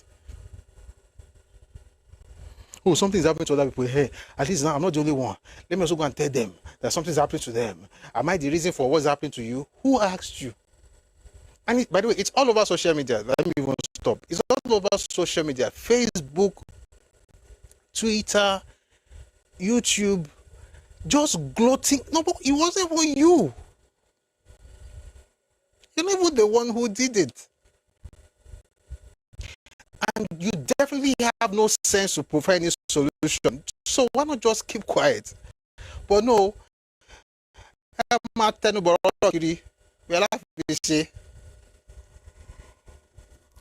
But sincerely, this is a product of a curse. Because if they've not cursed you, why on earth would you be happy about somebody else's misfortune?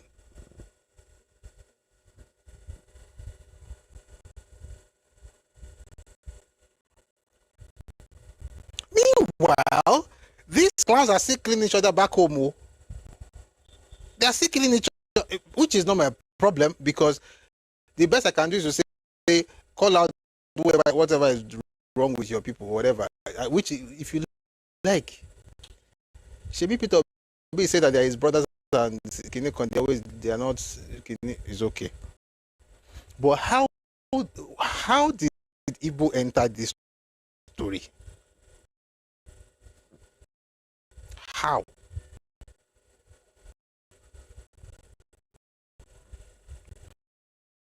And this is how you behave. This is how your fathers behaved in 1966 that led to what happened to them. Do you not learn from history? You just be talking, floating, dancing in the squares, in the town square. You know, there's no town square. We have digital town squares now, right? It's not like you don't need a city moving like that. If people now react to you, you now begin to cry, that you see what they've done to us. So how are you gloating over the misfortune of other people? Are you not cursed?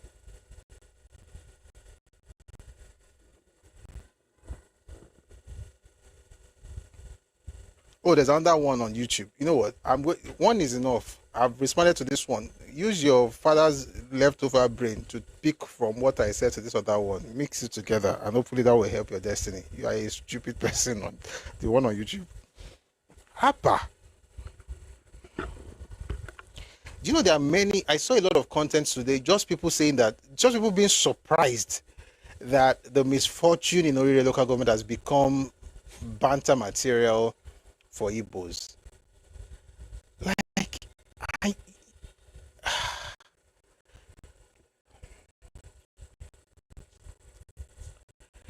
when Darwin came up with his theory of evolution, did he?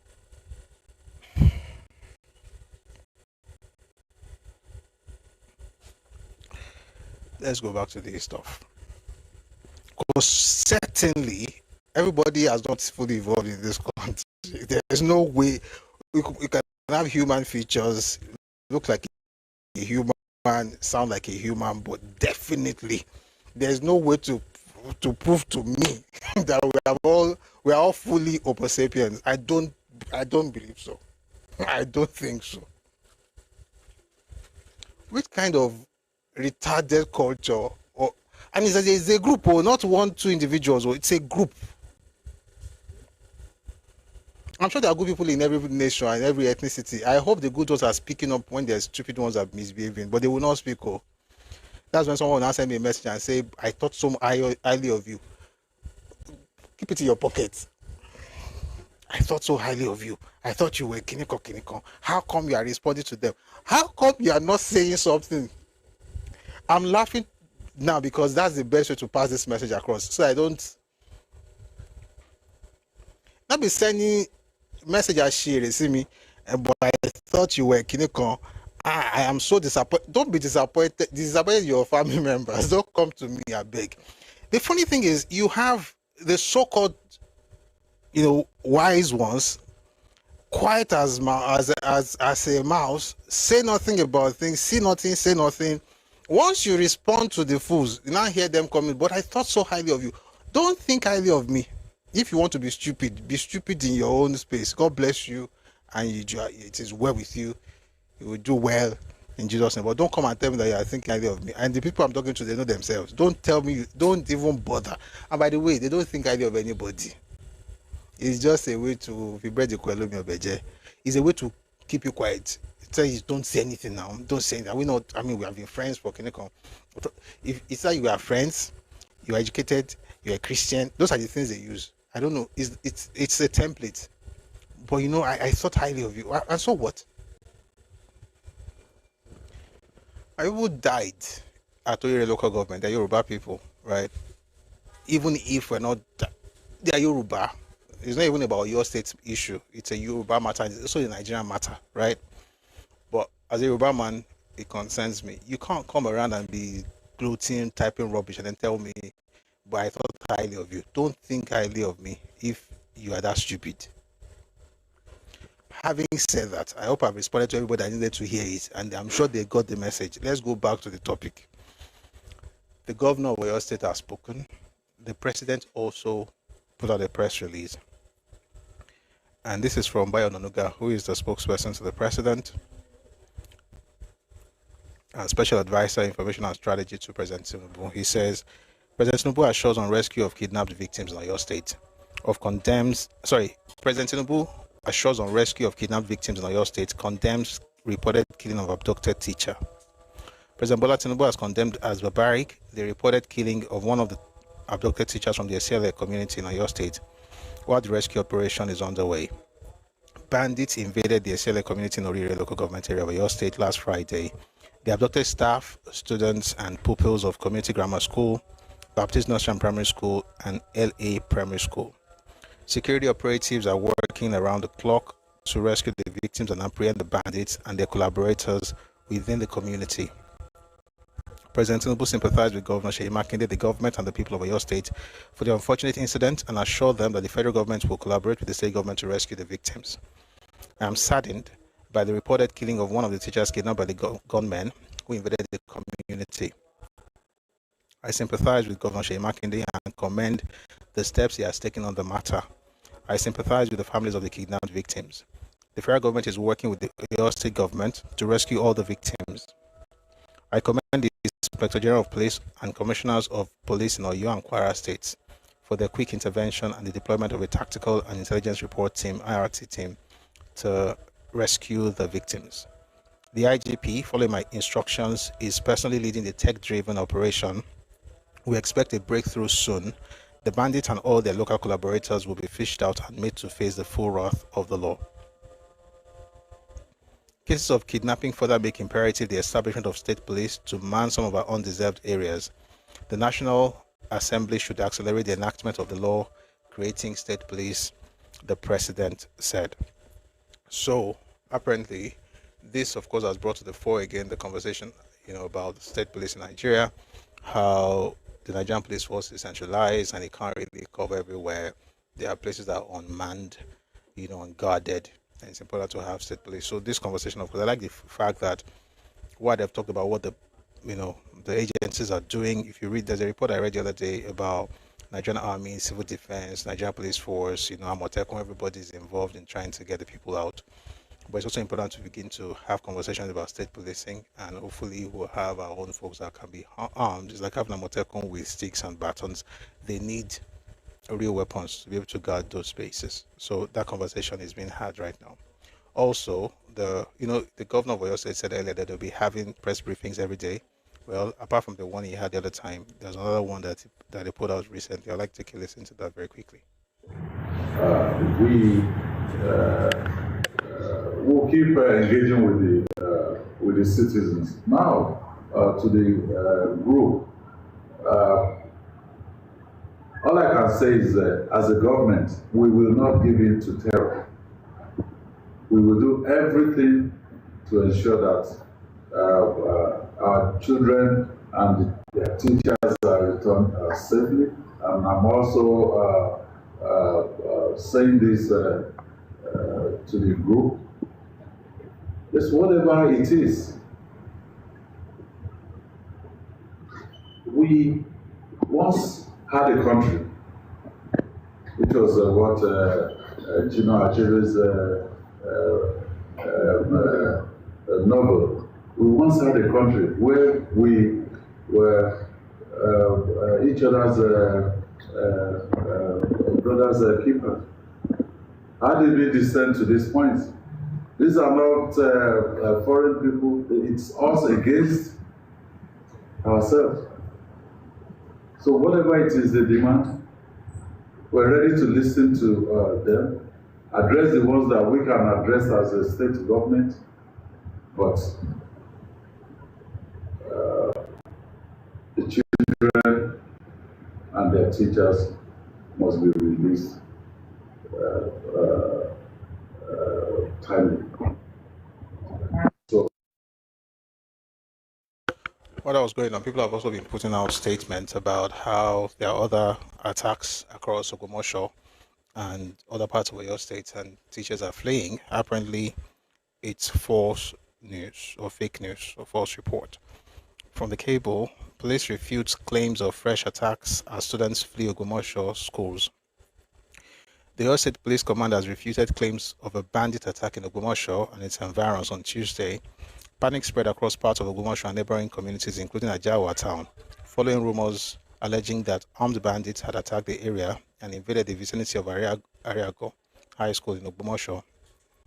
In one of the viral videos circulating on X, many students and traders were seen fleeing their schools and business areas over fears of a fresh attack. In a statement on its X page, the police said the command immediately deployed surveillance and patrol teams to the scene to ascertain the true situation and prevent any breakdown of law and order.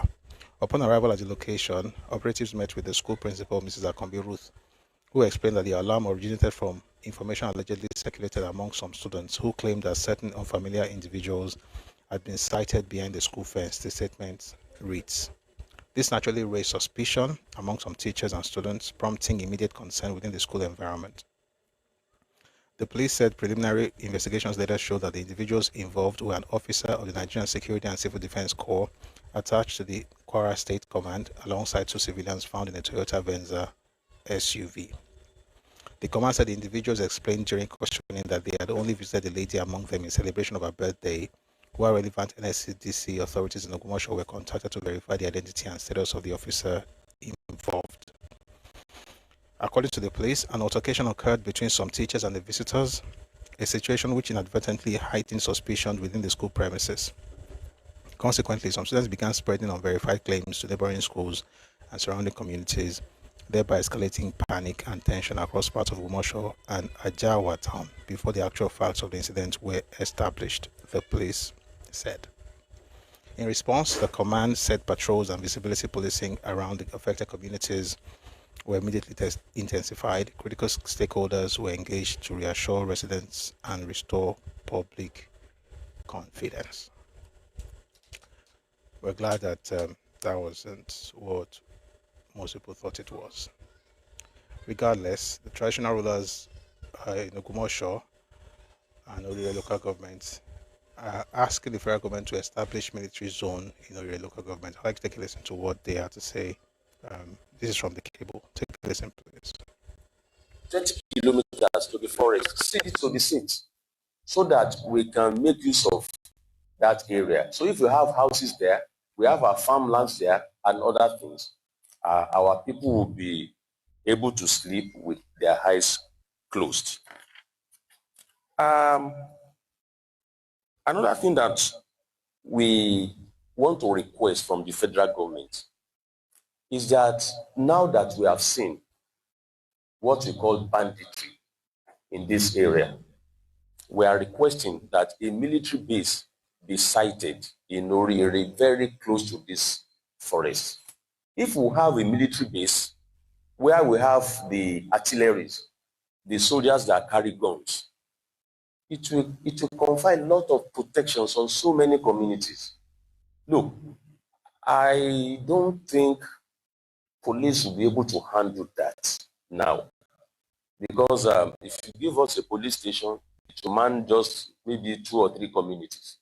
But if we have a military base, it will help us a lot. And it is the federal government that can direct this.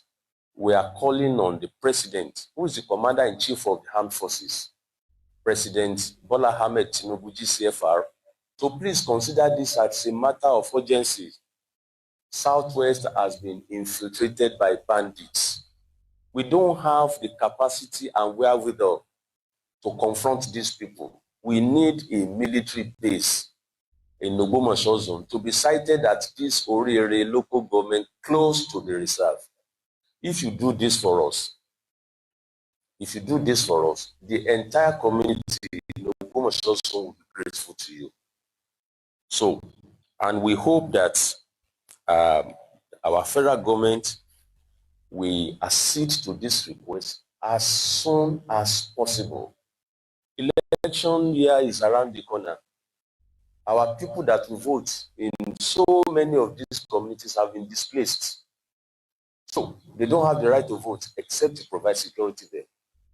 We want to vote for our president. And the people whose votes we count for his second term, part of them are the people being displaced by these bandits. Lives have been lost. Families are in agony. People have been held captive since 5-6 days ago. Please help us with the military base. On the issue of other engagements, the traditional rulers in the 5 local governments are still meeting, will still be meeting from time to time to assess the situation. And if the need arises, we will call the press to inform members of the public of our action so far. Once again, I want to thank members of the press for attending this meeting. And I thank all the traditional rulers here who I'm representing as a spokesperson. I still put on record the effort of His Imperial Majesty, Oba Gandhi Olaoye. By the time we were having virtual conversation, All right, so those, those are the kings talking to the president, demanding that they have military outposts. One second, please. Military installation in Ogbomoso in order to provide security for the people. One second, there's something I want to play for you guys. I was looking at it just now. I think something happened.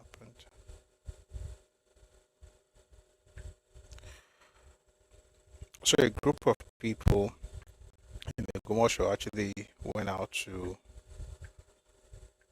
pray, and I would urge you to listen to it.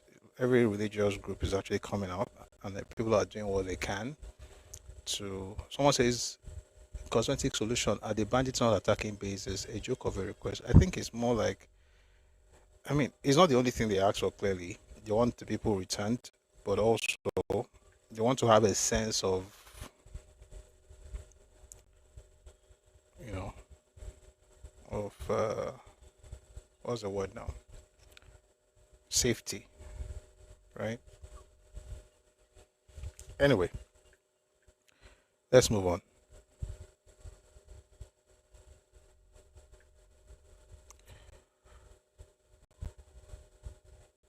the governor, sorry, it's not the governor, the Are Onokankan of Yoruba land, Chief Gani Adams, has also come out to, say his piece about the school abduction in Oyo local government of Oyo State. It was on Channels TV a while back, and I'd like you to listen to what he had to say. This was 2 days ago. It was interviewed on Channels TV. Please take a listen to Are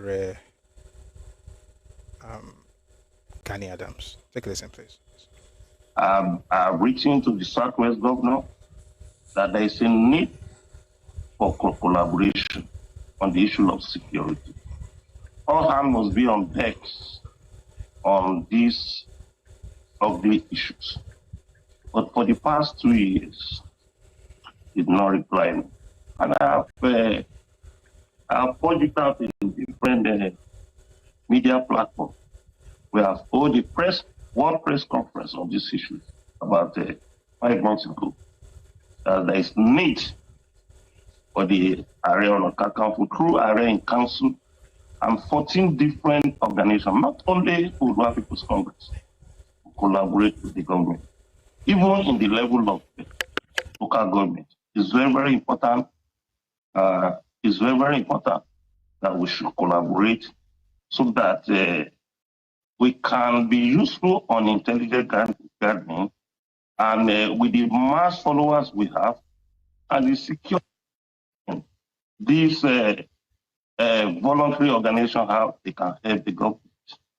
But I don't know why they refuse. And people continue to put blame on me.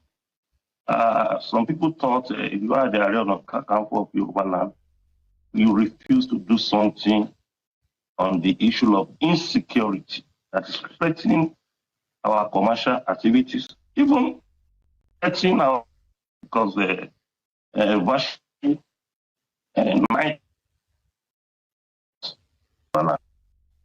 Discover the All right. So he said he contacted governors and they didn't respond. I hope they do what they have to do. And this is, like I said the other day, it's not just about your state. It's about the Southwest. Okay, all the governors of Southwest, and even some states in the North Central, states like Kwara, states like Kogi, because they have it's large. These are largely, Kwara is largely Yoruba. It's majority Yoruba states. 12 of the 16 local governments in Kwara State are, Yoruba local governments, Yoruba areas. Of course, we have like a third of Kogi being Yoruba land as well. So I hope that they're also involved. But primarily, our governors need to, be more proactive, right? And Sheyi Makinde said something in the report that I read the other day, how the fallout of folks being chased out of the north, moving to the south, is somehow responsible for the kind of things we're seeing right now. So knowing that, I think they should be more proactive and work with whoever they have to work with in order to secure Yoruba land. And one of those people that they can also work with is Sunday Igboho. He, by the way, launched his own security outfit, Jayakun, and I think the idea basically is to secure the entire Yoruba land. So I hope they get to speak to him. But he also spoke out about this event and how hopefully we'll be able to help in securing the space. Take a listen to Chief Sunday Igboho. Take a listen, please. Kí lẹ́sẹ̀ mi ṣé mo ṣe síta tó ṣé mo ní kí Yorùbá wọn rìn ní ta ni mo pa mo ní ẹ̀yin Fúlàní terrorist mo pa wá mọ́ ẹ kó lórí ilẹ̀ wa wọ́n Buhari tó jẹ́ president tó bá ti lè ṣe déédéé ẹ pín Nàìjíríà ó tí mo sọ nìyẹn kò tí ì pọ̀jù ọ̀rọ̀ tí mo lè sọ ẹ̀tọ́ wa ni mo fi ọ wá nípa wọ́n pa àdògán wọ́n pa àbúrábàtà ìyá mi kúlé lórí wọ́n pa àwọn kẹ́lẹ́ kù lórí ìrìn àjò yẹn gbogbo ohun tá a lè ṣe láṣẹ àrómìnira wọn ò fi mí lẹ̀ nǹkan dẹ̀ ń bàjẹ́ lọ mo dẹ̀ bí mọ́lẹ̀ rẹpẹtẹ àwọn ọmọ mi sunkún mo gbà fọlọ́ ta ló bá mi rántí ìyá àdògán ta ló bá mi rántí ìyàwó àbúrábàtà àtàwọn ọmọ rẹ̀ mọ́ ta ló rántí fámìlì ìyá mi kò sí ó ti wà lọ́rùn mi nìkan okay now àwọn bàbá kan wá dìde pé ẹsẹ lọ́dọ̀ bàbá Tinubu yẹn já lọ Paso ọmọ yìí lọ́rùn lẹ kó lè mọ padà tí bó ti ń ṣe nǹkan rẹ̀ wẹ́rẹ́wẹ́rẹ́ bàbá yẹn ni mo gbọ́ ẹni tó bá ní kí wọ́n tẹ̀lé Tinubu lọ bí ó sòkò tọmọtọmọ. èmi àti Sunday gbogbo ayé mi tẹ̀lé bàbá Tinubu yóò sì wọlé second time. àwọn tó wá ní bẹ́ẹ̀ mi tọkàntọkàn ó ní láti support Tinubu. bàbá yẹn wá ní pé olùtọ́rọ̀ dé fún Sunday níbẹ̀ ni bàbá mi àbàbólúmọ́ wá ní Sunday mọ́ ní àbàbólúmọ́ ní Sunday mọ́ ní sáà security ló bẹ̀rẹ̀ mo ní bẹ́ẹ̀ ni o lè rí àwọn ọmọ bíi 50,000 mo ní bàbá mi máa rí jù bẹ́ẹ̀ lọ tí ẹ dẹ̀ lè fèsì àwọn terrorist tó ń disturb wa lẹ́nu bàbá ní àwa sọ fún president pé ẹgbẹ́ security wọn mọ̀ ẹ́ ó fèsì àwọn terrorist yẹn àti Kwara ni o àtẹniwé ẹ ní o ẹ lè wọ ọbẹ̀ mo ní bàbá mi á sì bẹ́ẹ̀ lọ Ọlọ́run dẹ̀ fàṣẹ sí àwọn bàbá yẹn bá bàbá Tinubu sọ̀rọ̀ bàbá ní terrorist ni anike face mo ní bàbá terrorist náà la face kò sí tó kí n pẹ̀lú àwọn Fúlàní tẹ́bà ti dáadáa àbí Haúsá tí ń ṣe tiẹ̀ jẹ́jẹ́ àníwàlá pẹ̀lú wọn ṣùgbọ́n àwọn terrorist tó ń wọnú ilẹ̀ wa pé káwọn bàbá wọn mọ̀ lògùn kọ́ mọ̀ lòlù àwọn yẹn ni àfẹ́mọ́ wọn ní kò sí tó fi ṣèyàn lọ àríjà àwọn èèyàn rẹ lọ kọ̀wé wa ẹ̀pẹ́ fọlọ́ ẹ bá pàtẹ́ òkú bàbá.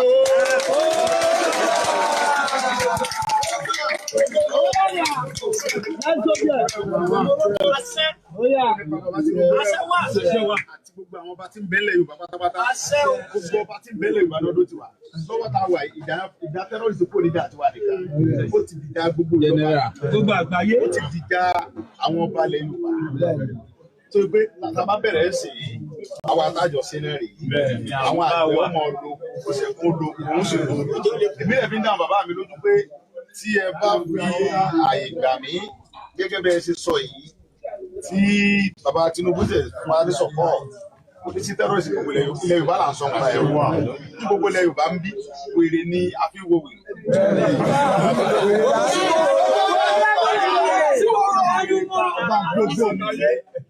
So gbogbo ẹnikẹ́ni tí wọ́n wá ń kóra wọn jọ lọ́tún lọ́sì lórí bàbá Bọ́lá Ahmed Tinubu ọ̀nà pa àwọn rẹ̀ nù. wọ́n kóra wọn jọ lódì Ọlọ́run bá tó rí mi tó ní wá gbogbo aláfẹnú wa kọ nípa àwọn bàbá yìí. bẹ́ẹ̀ni bàbá Tinubu bí táwọn mọ̀ fẹ́ ni Ọlọ́run yẹn dáadáa ní ẹni ire ni ọ̀yẹ́ kọ́ sọ pé òun dárí jìbì torí mo kú. gbogbo àwọn ọba yóò ṣe. So he has launched his security outfit, calls it Ijai Security Alert, and he talked about 50,000 men. The security force, has about 50,000 men. We hope that would help. Everything that can help should be deployed, And speaking of everything that can help, some traditional worshippers, decide to evoke the gods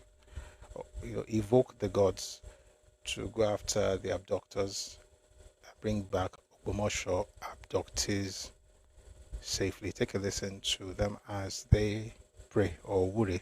Take a listen, please.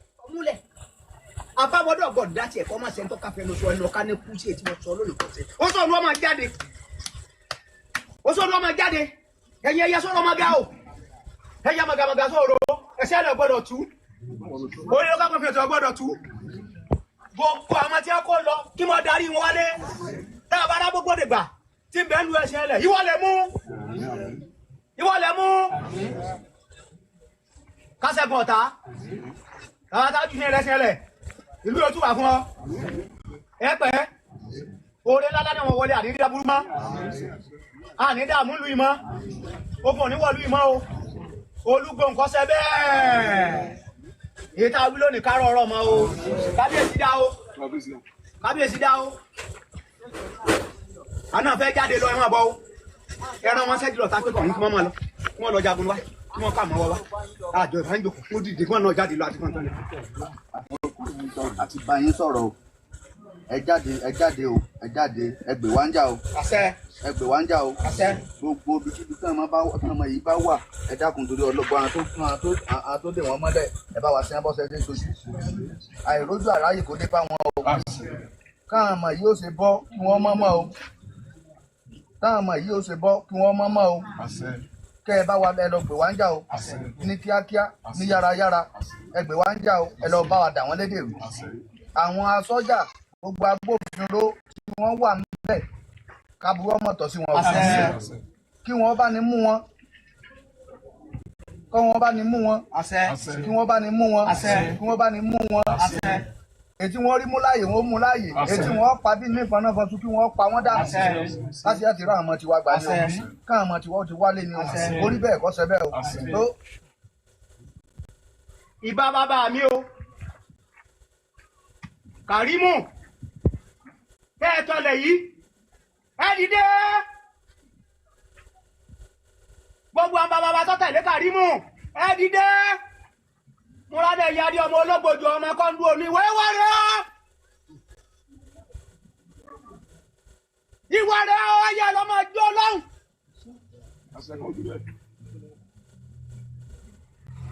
bí ne bá ń jó wẹ́rẹ́wẹ́rẹ́ ká dọ́kẹ́ àbùlọ̀lọ̀ ẹ̀yin tó láyé párádà ẹ̀yin ìyá mi ẹ̀ párádà ẹ̀yin ẹlẹ́yẹ ayé ẹ̀ párádà ẹ̀yin tó rọ̀ mọ́gà.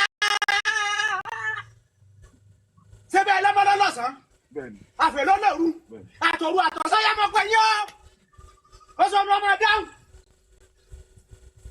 ẹni pẹ́ bẹ́ẹ̀ lẹ́sẹ̀ lọ́mọ gbà kọ́ bẹ́ẹ̀ wáyé lọ àgbọ̀rọ̀ ogun lẹ́sẹ̀ lẹ̀ mọ́ o àríkú ọmọ èké mọ́ o tá a bá rí agbẹ́dẹ̀gbà á ní mi lọ́kọ̀ jẹ́ pẹ̀lẹ́ ó bẹ́ẹ̀ lè lọ tá a dájú kí lọ tá a yọ ó bẹ́ẹ̀ lè ẹni olóńgbò dàdúrà ẹ̀jẹ̀ rẹ̀ ilẹ̀ mọ́ mi.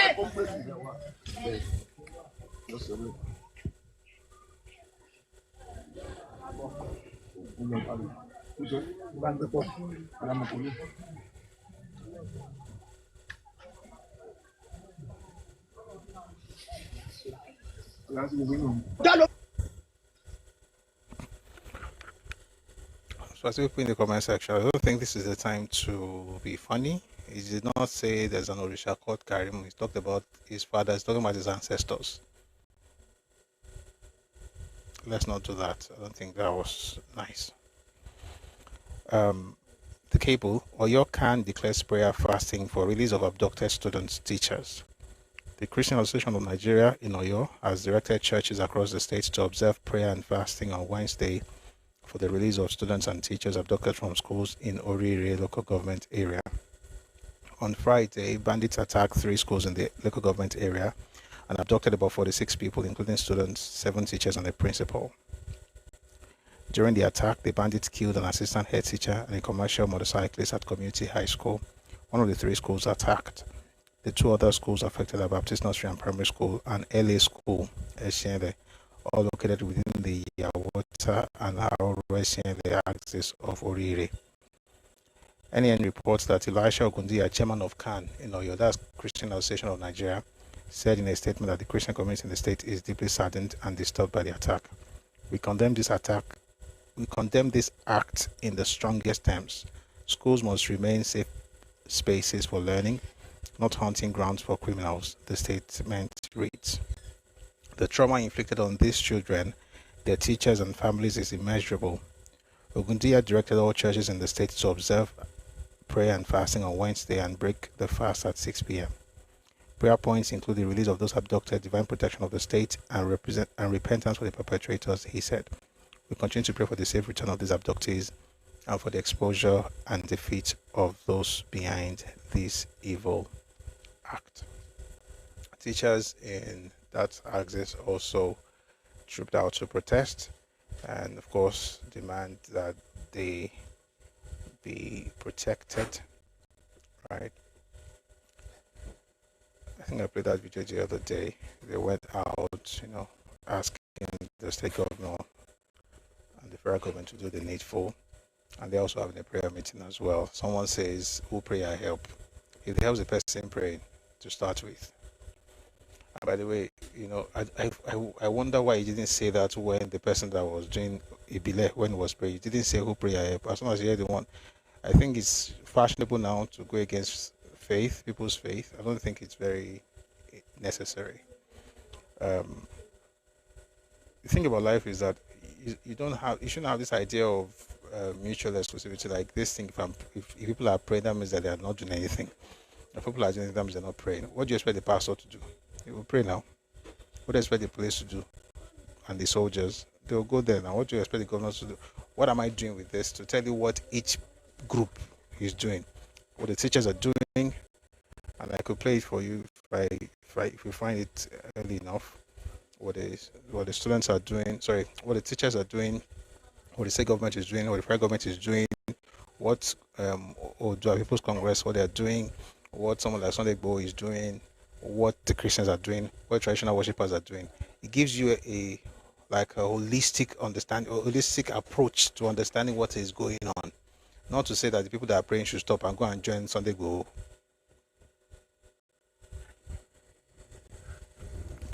People do what they can where they are, right? And if you think you have a better thing that you should be doing, please also get involved and join and do something too. All right, don't just write in the comment section that those who are praying are doing nothing. You too, please help us. We need your help. We need all the help we can get. All right, people are doing what they think they can. I'm doing what I think I can. Let's just support any way we can. All right. When I put out this video, I'm going to add the place where the teachers. I wish I could find it. Actually, give me a second. Let me see if I can find it for you, so you also see what they are also doing. The point is, everybody is doing what they can do, but people have to also do more so that we can secure the release of those who have been abducted. That's very, very important.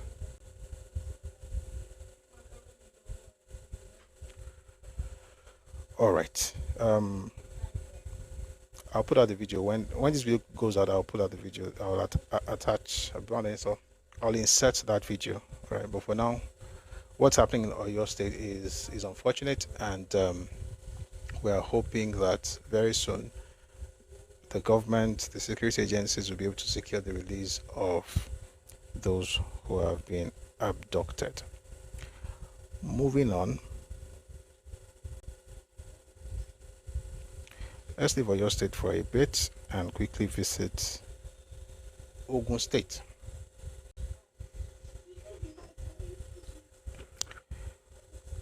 The NDLEA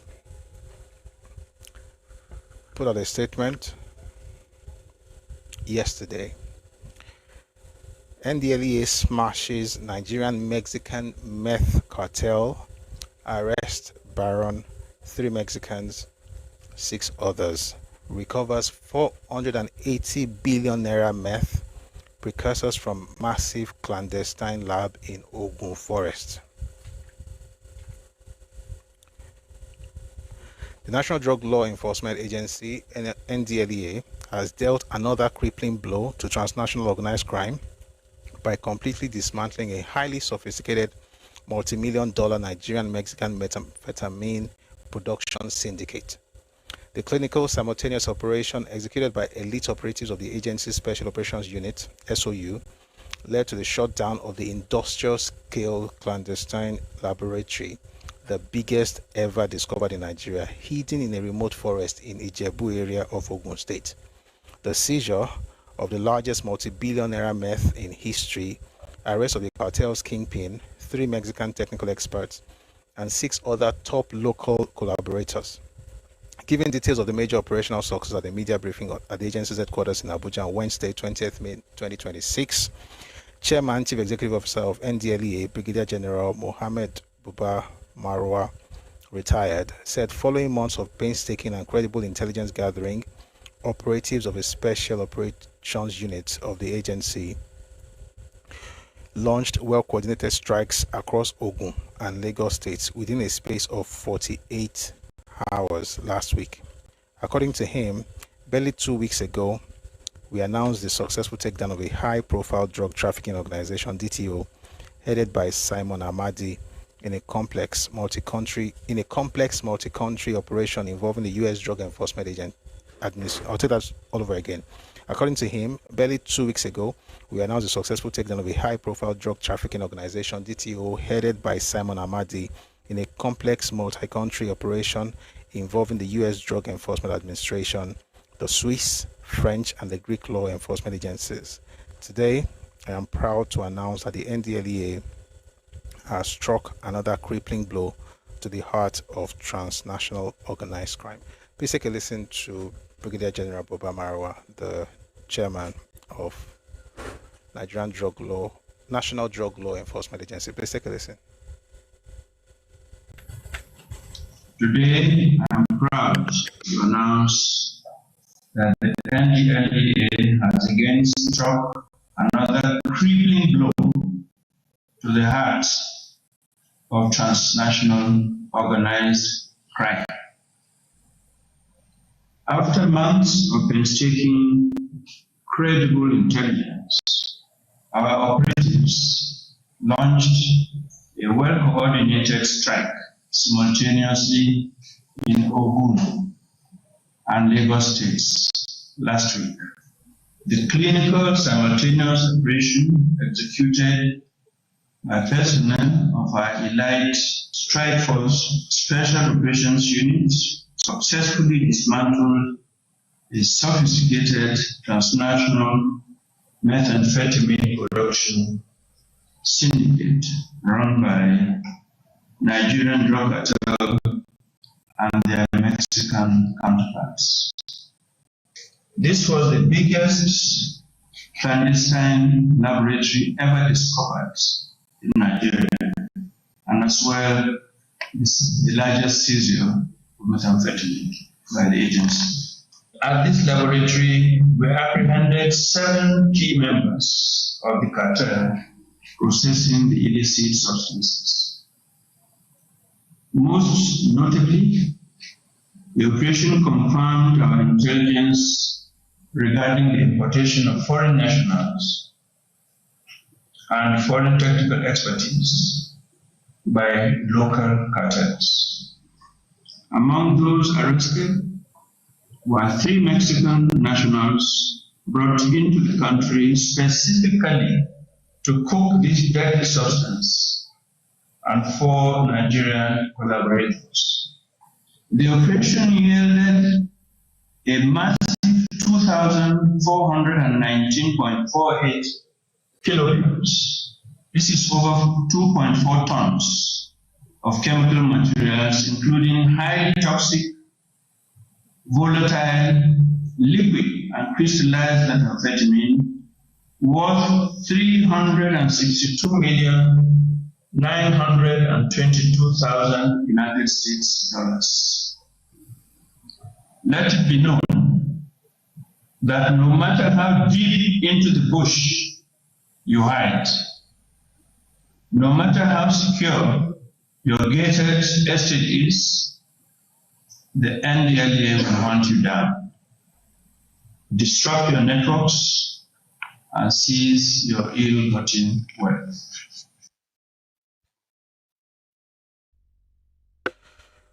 That was the chairman of NDLEA, Brigadier General Buba Marwa, retired. And someone on YouTube is saying, who are they, or just trying to be funny? I'm going to read out the names of those people.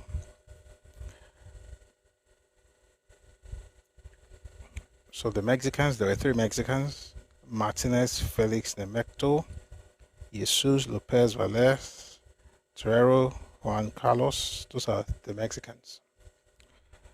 He mentioned Nigerians, but it's important to also mention exactly where. In fact, I don't have to mention where anybody is from, just say their names. Uwankwo Christian Sunday, Igwe Abuchi Remigius, Ifeanyi Chukwu Chibuike Joshua, Egwonwu Uchenna Victor, Anochili Innocent, Kingsley Orike Omonwa, Emeka Nwobom. Yes, what you're saying, what you're thinking.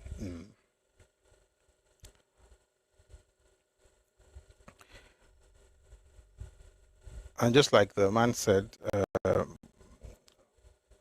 NDLEA operatives overran the forest factory and a luxury residence in Lakwe. So Lakwe is in Lekki, Lagos State. So they had the factory in Ijebu, and then they have a luxury residence in Lakwe. And they now hear that the billionaires are wearing singlets in Newi. law enforcement recovered 2,419.48 kilograms. That's over 2.4 tons of methamphetamine and massive quantities of precursor chemicals.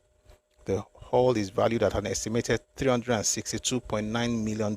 That's over 480 billion naira, making it the largest single meth laboratory discovery in Nigeria's history. That's a terrible news. I mean, at this point, I think I've allowed this clown on YouTube to go on enough. I'm going to send you the naughty corner. All right. So go to the naughty corner. You come back later. Guys been talking all rubbish. Typing it. It started by typing normally, then later you just started caps and just going on and on. Don't be saying you'll be all right. Let's leave bad news and come to good news now. Someone says they want to buy Lagos. True. You won't need job. And governors also have to get more serious with security, and the security has to go beyond cities and major towns. You have to go to villages, Kukah, the hamlets, the villages. When they are buying land inside one lungu, you think they are saying they are developed. They're not developing anything. And if they are committed to this kind of development, they should take you to their region.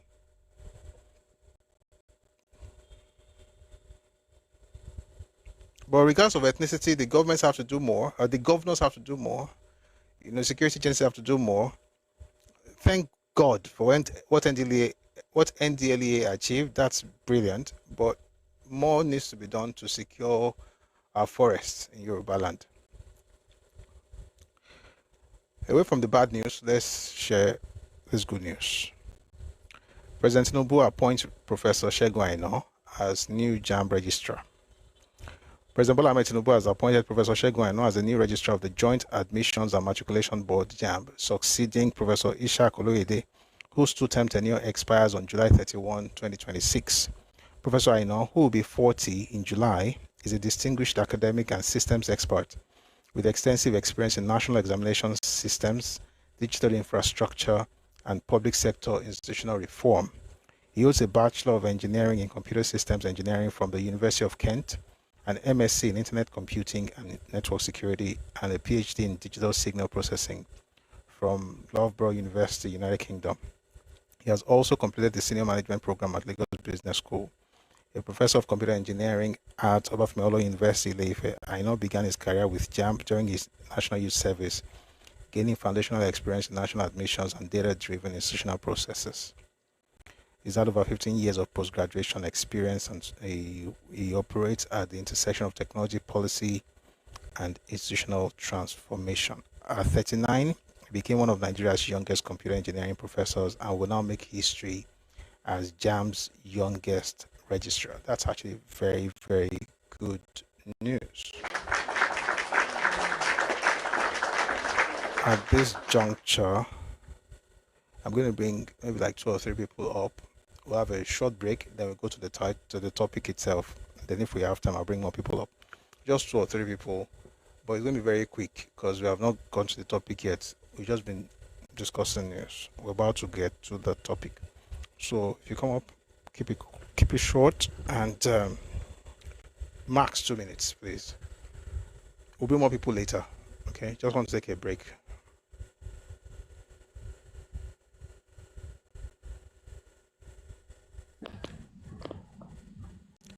Good evening. Good evening, Prof.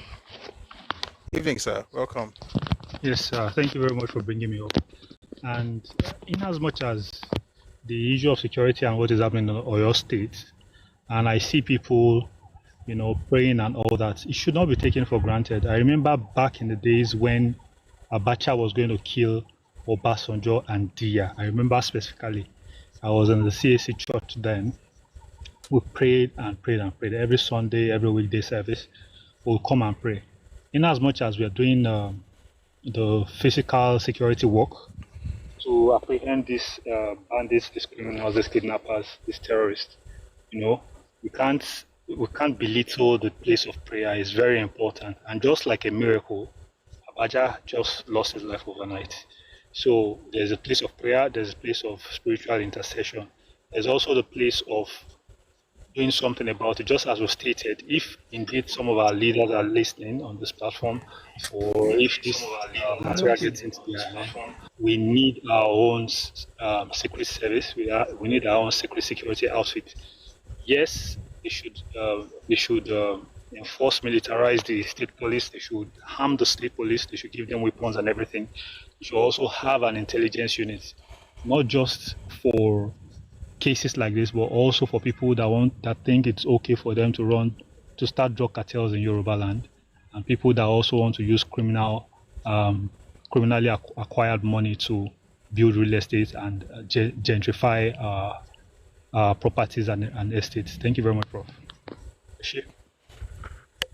Thank you, sir. Thank you very much for your submission, and it's brilliant.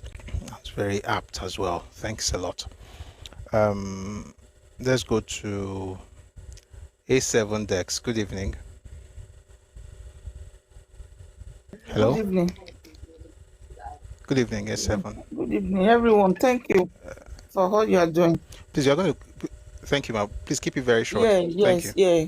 As you said earlier on, our government, especially the governors, they need to pay more attention to what is going on in the villages. Because when you go to some of those villages, it's like these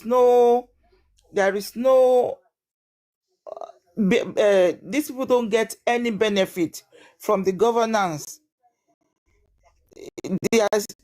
All you can see there is abject poverty, and it's easy for these undesirable elements to go there and perpetrate their evil they want to perpetrate, because they have a free hand to do whatever they want to do around those places. I heard on the news that the 6 informants that were working with these idiots, with these criminals that took our people, they were in the same area. So if government needs to, they don't have to focus on the city in the city alone. They need to go to the inner villages and work with the people and treat these people, empower them, let them feel the dividend of democracy, or dividend of governance. And you see, we need to know. That's why you can see all these indie Dibolugis and indie Mexican. They themselves, they too, they are in the forest. I'm sure that forest is has to name one of the villages, but because there is nothing going on there, these people have they have free hand to operate as they want in those places. So our governors in each state, they need to work with the villages. They need to take cognizance of what is going on within the forest around them. Whatever they cannot do, whatever they think they cannot do, or maybe it's too bigger for what they can handle, then they need to let the federal government understand, so they can send them help or find a way to do things that will make the people around there to be saved. And hello.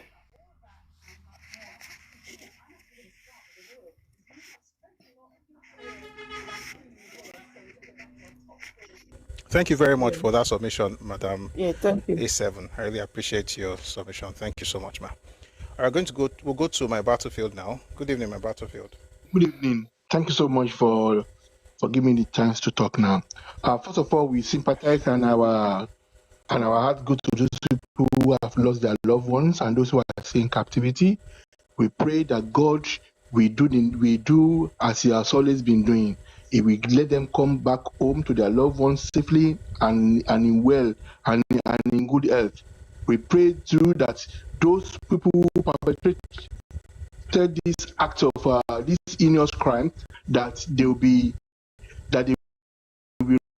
reveal that God Himself will show Himself His hand strong.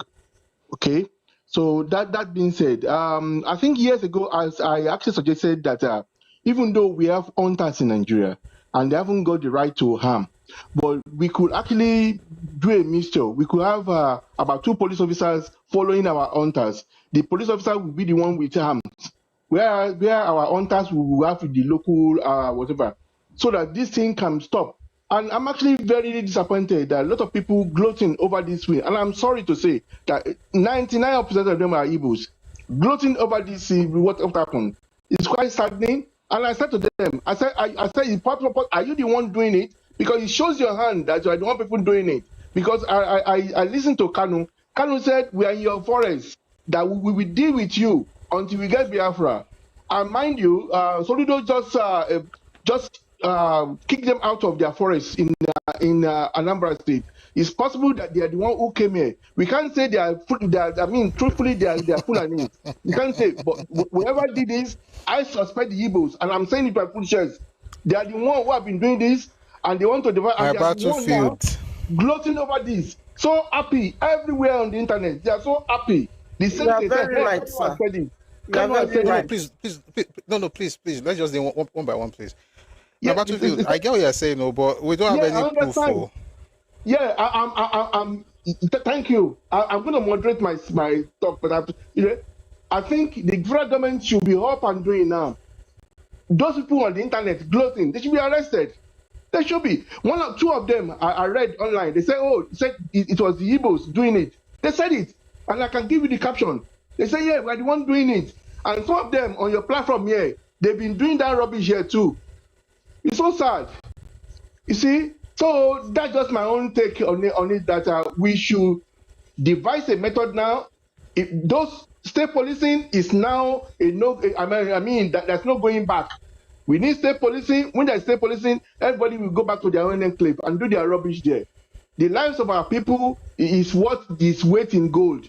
We shouldn't play with the lives of our people. And like my sister said, all those people in the rural areas, we need to empower them. There should be police presence in those communities. It's so sad. It's quite unfortunate, but it has happened. But this is an awakening for everybody, for the government to do something, and for the people, because security is everybody's problem. You see, it's not just the president. Our constitution says. Thank you, ma. Thank you, sir. Our constitution gives rights to the state governors as well, and everybody. Security is for everybody to secure their environment. And if you see something, say something. Thank you.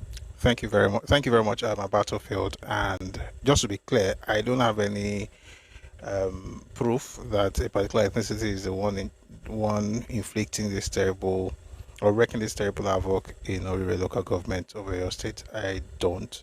I see people saying that is correct. I don't know what proof you have. But I think, to be honest, jokes apart, and this is where it actually gets really sad. It makes absolutely no sense that a group in Nigeria would be so glad and, would be happy about what happened and just be celebrating it as if they've gotten the Biafran lifelong dream. And I think that in itself is a problem. All right, the fact that people are celebrating, you hear something terrible happen to other Nigerians. I don't know how that became other cause for celebration in Igbo land. Anyway, but that's what we're saying. So I understand where that is coming from, but I don't have proof that they are the ones who actually went there to attack people. But we have proof that there are like more than 90% of those who are actually gloating over. And here's the crazy part. If they didn't do this and they're gloating over it, it shows that the stupidity is actually deeper than we've ever even thought about, because why would you be happy about that? It's crazy. Anyway, we'll have the final speaker for now. That's Omobeko. Good evening, Omobeko. Good evening, sir. Prof. Hello, sir. Ẹkáàbọ. Yes, sir. Yes, sir. First of all, if you look at these 3 communities where they said this thing happened, you realize that there is no government presence. Look at the schools. It's just an open place. It's like anybody can just come, do whatever he likes, then go out. No. So hold on, please. No hold on, Omobeko. Many schools in villages across Nigeria are like that because they live in relative peace, right? Many, if not all schools in the village, forget cities and towns. Let me tell you something. Where I served, right? Where I served, and this might actually interest you. Sorry, please. I'll mute you and I'll unmute you again because you said this yesterday. I didn't respond, but I think it's important to say it because it's not that they left the schools like that. That's how most schools are in Nigeria outside the cities. If you're on TikTok, please power tap. Apparently, some people are reporting us. I don't know why, but it's just power tap, please.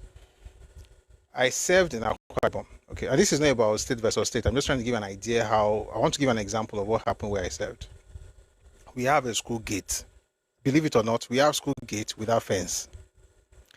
And this is why I remember that because I'm always wondering why the kids will come in through the school gate instead.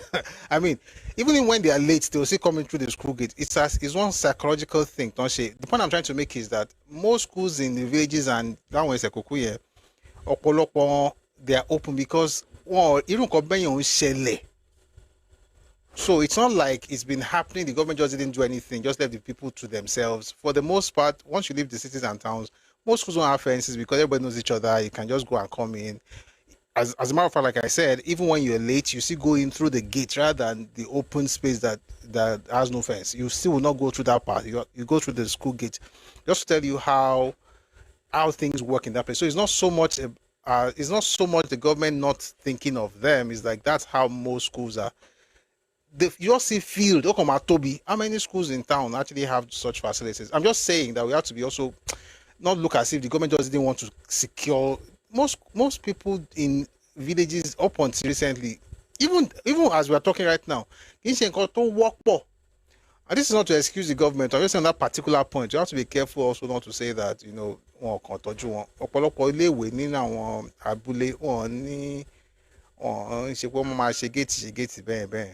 but mo gbọ́ yín ẹ parí ọ̀kan tẹ́ ẹ̀ sọ. Please, I'll mute Okay, sir. So what I'm saying is that if you look at that place, there is no government presence at all. And I think we don't have to. I quite understand what you are saying, sir, but I believe our leaders shouldn't look at other regions and say, oh, that is how they do, and use that not to as a yardstick. They should at least improve our own society. So they should at least, if you look at that place, those villages, they are vulnerable. There's a poverty. The poverty is just too much over there. Our leaders, not just in Oyo, even in Lagos State, there are so many communities like that, sir. Our leaders need to do something. They need to start thinking of doing something for our people. Our people are living in abject poverty. They are vulnerable. Nothing for them to do. They need to start empowering our people down there, especially in the remote areas, villages. Thank you, sir. Thank you very much. And I understand what you're saying, and it's very true, right? And by the way, I wasn't giving the example to say we are better than some people. I'm just saying that generally, even in our own line, almost every part of Yoruba land I've gone, because sometimes I was in a project, I had to go into some, really far places. And it's the same thing everywhere, and it's usually because of the communal nature of stuff. And I'm just using Ẹkáàbọ to say that it also happened. Like, that's the experience. I was trying to talk about the gates scenario where they will still go through the gates regardless of the fact that there's no fence, but not to compare, right? But I get what you're saying, though. Like, there should be poverty in our villages. People should be empowered. And to be honest, I think also NGOs have a role to play in this.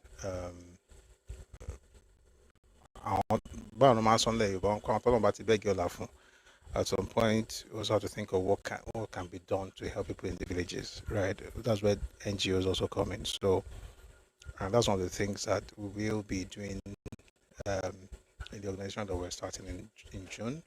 Like I said, we started praying about it in April. People that say prayer is important. It's just that when you pray and do nothing, that's where the problem is.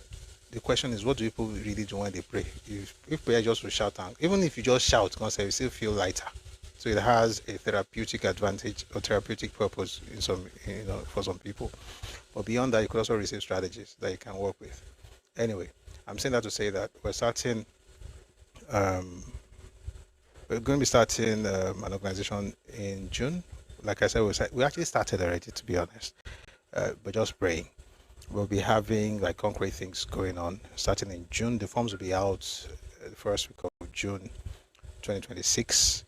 And in that, I mean, one of the things we'll be doing also will be finding ways to empower people, who are not, like us, whereas, we have the luxury of being online and all of those things, but we can help folks. Someone says, accept therapy. No, it's not just accept therapy. I pray. I know what prayer does. Maybe you don't pray. Anyway, prayer is not go and report to God what's happening to you so that God can fix your problem. That's not just what prayer is. And to be honest, I think we should be very careful how they downplay what other people do in terms of spirituality. 1 second, please.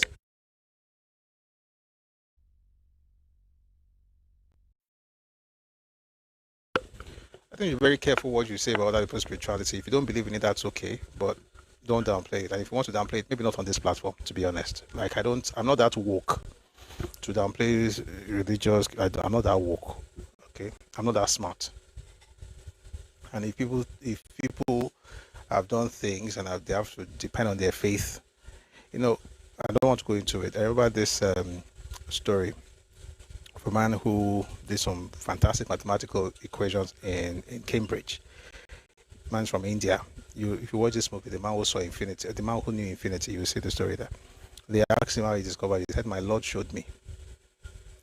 I don't think people actually understand the utility of prayer beyond just therapy or Olontigbo. There are many things that we pray. So if people want to pray, let them pray. Let them pray. If you don't want to pray, that's okay. And the funny thing is that the people who are saying people that are praying are doing nothing, what are you doing? If you're really being honest.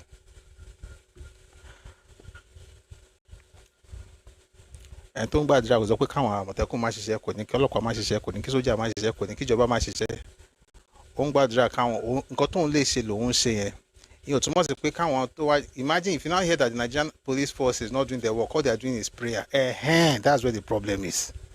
Or the Nigerian army, they are not praying, they are not working again. They've dropped their guns, they are all praying. That's where the problem is. That means that they're not doing what they should do. But a private citizen wants to pray, Christians want to pray, traditional worshippers want to pray about that thing. You can't just say, "Oh, kilo matter." That's what they feel they can do. And for two, that's also we have to move on, please. For two, that's also what we've been doing. And two actually is we've been having something called prayer for two. Two means TOO, Tribes of Oduduwa. And Adakwe is transformation, order, and opportunity. We'll be talking more about this as time goes on, right? And then by the first week of June, the forms will be out, so you can fill the forms, and we'll be able to start discussing how people can be a part of it. All right, now let's jump straight to the topic. I want to thank everybody who came up. Thank you very much for your contributions, and thanks to the people in the comment section as well. Thanks for engaging, and thanks for the comments. Thanks for the likes. I really do appreciate your contributions. Having said that, let's get to the topic. We are right on time. I was gunning for 8 p.m. Hopefully we can do this as short time as possible. And I'm glad people actually came up today because people couldn't come up yesterday. All right, before I even play so somebody sent me a video a while back, and I noticed that the person was doing what most people do with Nigerian history, where they weaponize it in order to get people to react a certain way. So it was done to elicit a particular kind of response, right? So it's something it's something that you do that makes you say something like, "Go and verify." Okay, knowing that people are not going to verify anything is what you do when you ask leading questions. In other words, or you present yourself in a particular light expecting a particular response, and when people don't give you that kind of response, then they are the ones who are wrong, not you who has set the agenda. And so when the person put out the video, someone sent it to me, and I watched it, and I felt I was going to respond to it. So today is the day. But before we respond, I want to play you a video from the governor of Anambra State, Governor Soludo, what he had to say, before I now play you that stuff from the young lady, and then I'll now respond to it. Okay, we might be here for a while, but we're going to have a great time. So if you're on TikTok, please power tap, like the live, share, and thanks everybody who has been giving gifts. I really appreciate. I saw T Dan earlier. Excuse me. I saw T Dan earlier. I saw a number of people. You know, there was Olu Financial. Thank you very much for the gifts. Thank you for the roses. Thank you for the support. I really do appreciate it. Okay. Please let's keep doing that so that we can use that to get, I mean, the way TikTok works, wherever there is gifts, the algorithm pushes the live to the FYP. So please let's do that together. If you're on YouTube or on Facebook, please like the live as well. We're glad you're here. Promise you're going to have a great time. I mean, we've been having a great time anyway. We're going to have even a greater time. If there's anything like that. Okay. So TikTok, let's power tap. Let's like the live. Also click on the heart icon to drop your heart to me. Let's drop gifts and push the live. If you're on Twitter, please like and repost. Folks on YouTube, like and share. Facebook as well. Thank you very much. Thank you, Greater Me, for the gift. Thank you, Abi71. Thank you so much. Having said that, let us get on with the topic. Let's get it on. Here is Governor Charles Soludo. Please take a listen.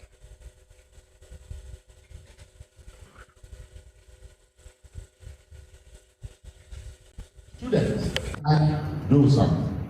Academics can do something. Intellectualism without action, without activism is sterile. Curiosity and critical thinking and questioning the status quo as major elements of intellectualism. This is what it is about. The university that I know used to start from doubt, questioning everything before getting to be convinced, isn't it? We debate and debate and not to accept it as it is. And here I will challenge you in a few ways. Part of my casual observation, however, is that our universities, not exclusively this one, and academics have significantly lowered the bar in terms of rigorous critical thinking and intellectual discourse, without which the university loses much of its salt. The hunger for knowledge and intellectual curiosity is alarming at a low.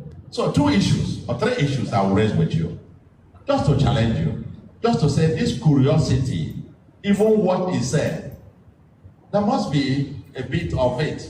And I will share a few things where perhaps there might be opposition matters scenarios. One issue is state creation. Another is Igbo marginalization. Another is Biafra agitation. Let me take the Biafra question first. For about 27 years, the Biafra question resurrected and hovered over Igbo political consciousness like an unexorcised ghost. It has inspired armed insurgency, sustained diaspora grievance, and cost this region incalculable lives and economic opportunities. The sit-at-home phenomenon has gripped the Southeast from 2021, that gripped us from 2021, destroyed businesses, closed schools, and imposed a massive tax on production. By several estimates, the Southeast lost hundreds of billions of naira in those years of internal conflict. This loss is not government revenue. It's the fact that that bricklayer who ought to go, who goes to a daily toy, that woman selling akara to feed her children, these people who can Safia, for them to feed, you debar them one day every week. People who used to come from all other parts of the world to come to shop in the Southeast had to boycott, and businesses started relocating elsewhere. We had human capital fled, infrastructure deteriorated, and the investment dried up. But now I want to pose this question to this assembly of professors. Is there any single university a single department of political science, history, economics, public policy, or international relations that has rigorously, scientifically, and dispassionately examined the rationality or irrationality of Biafran secession as a political economic project.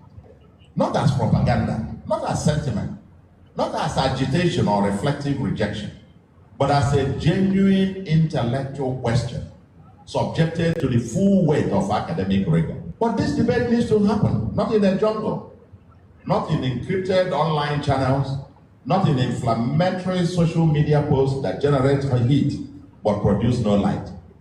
The debate should happen in lecture halls like here, at symposia, with methodology and peer review and the full arsenal of the academic enterprise.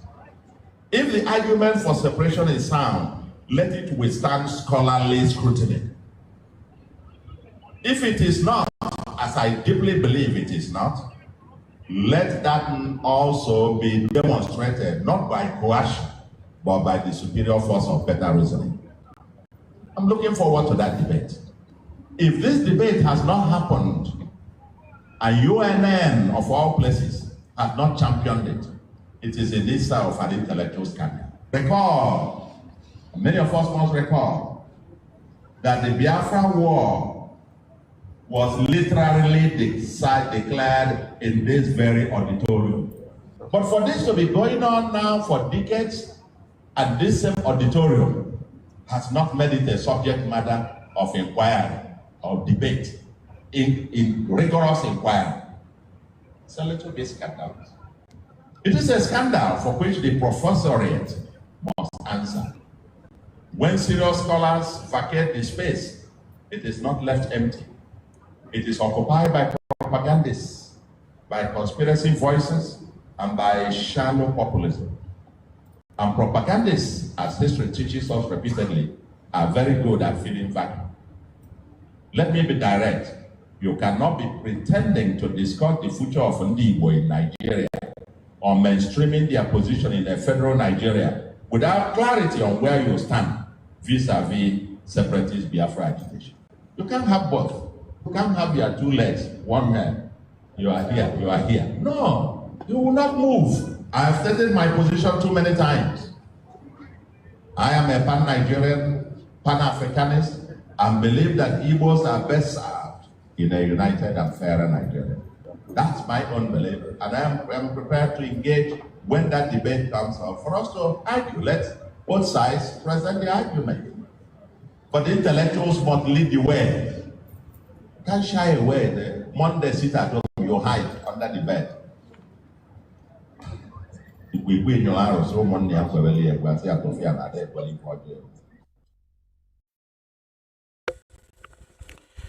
That was the governor of Anambra State, Governor Chukwuma Soludo. Fantastic speech, brilliant ideas, right? But there's an assumption in that speech. And the assumption is that intellectuals have been completely quiet. And I beg to differ. I think the intellectuals have spoken, but I think they have done what he wasn't expecting them to do, which is engage in propaganda. In other words, what he is saying is that subject this idea to intellectual rigor, right? Debate it, talk about its pros and cons, talk about the entire thing, shred it open, shred it apart, discuss it, understand what happened, right? Then you're able to hopefully draw the lessons. You have the peer-reviewed. In the peer-reviewed environment, you're able to actually go deep into stuff, right? Without having to think about emotions. And I want to read something, something that's very, very striking in this, in what he said. He said, is there any single university in Nigeria, any single department that has rigorously, scientifically, and passionately examined the rationality and irrationality of Biafra secession as a political economic project? Not as propaganda, not as agitation, but as a genuine intellectual question subjected to the full weight of academic rigor. That speech and that expectation is correct, is right. That's how you have conversations that actually bring out the lessons from your past. That's how you raise a new generation that doesn't repeat the mistakes of the past, and are able to build something better than their parents, which is why I like to talk about Yoruba history. And even in talking about Yoruba history, as great as we are as a people, there are things that have happened in the past that are also cool, and we'll talk about those things. And the beautiful thing about it is that you can have that conversation not to spite the elders, not to spite our forebears, but to be able to learn the lessons. It's the same thing with Biafra. It's the same thing with Nigerian civil war. But rather than folks use that civil war as a tool to learn whatever it is that they shouldn't do, they have decided to weaponize stuff based on what he was talking about, propaganda. If there was anything that was allowed to reproduce itself, so to speak, in the war effort, it's actually propaganda more than anything else. As a matter of fact, I dare to say that a lot of people who are angry today and who lash out and who say things about the war and say how terrible Nigerians are and how every other person is bad but their own fathers, the reason is not even because of what happened. It's because of the propaganda that they've heard. Therefore, that is what is sustaining the agitation. In other words, without the propaganda and the single narrative and the victim narrative and the lies, there's nothing to agitate. And to attack that is to come against their faith, their belief system. Because some people have built their entire life around that structure of victimhood. But I play that just to give you an idea that what I'm about to say is not new. Of course, the only thing is I have to read a lot of books to be able to get the information. But it's not like I'm creating anything. There are professors who have questioned these things, who have written about it. And the work really, and this is the interesting thing about Nigeria's history. It's not that there are no books. I hear people say things a lot. Nigerian people don't Nigerian history, they don't write the books, we don't even know what happened. It's because there are books. Let me not say it's because many people are not reading. There are books. There are many books. Some you find truth, some you find a mixture of truth and lies, some you find absolute just lies. And one of the major intellectuals who have arisen out of the Southeast is Chinua Achebe. And when you read his memoir or his last book, There Was a Country, and you read a bit about Biafran War, you'll be asking the question, is it doing what Governor Charles Soludo is asking for, or is he doing exactly what he's speaking against? And I'll tell you this, he's doing exactly what Chukwuma Soludo is speaking against. Propaganda. And it's not surprising considering that he, Achebe, was a propagandist for Biafra. Himself, Ochechukwu Merije, Okokon Ndem, these people worked in Radio Biafra. And if you read Nelson Ota's book, and I read it here before, the weaponization of the media during the war and the fallout of it is actually what I think people are actually suffering from today more than what happened. And I'm not saying that people did not suffer, to be clear. People suffered. Terrible things happened, right? People starved. People died. However, it wasn't just one-sided. It happened on both sides. But regardless of the sides that it happened, the effects are real.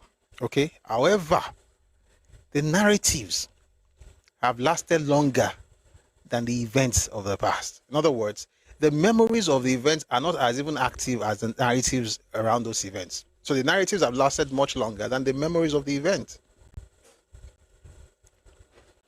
I want to read something to you from Nelson Ota before we listen to the young lady in question. I'm going this way because I don't want you to look as if she will say something and I'll begin to speak and I'll be like, why? Let's try and set a background for what we're about to get into. Ota released a book titled The Trial of Biafra's Leaders. And I'd like to read something from there just to give people an idea, about how we got where we are.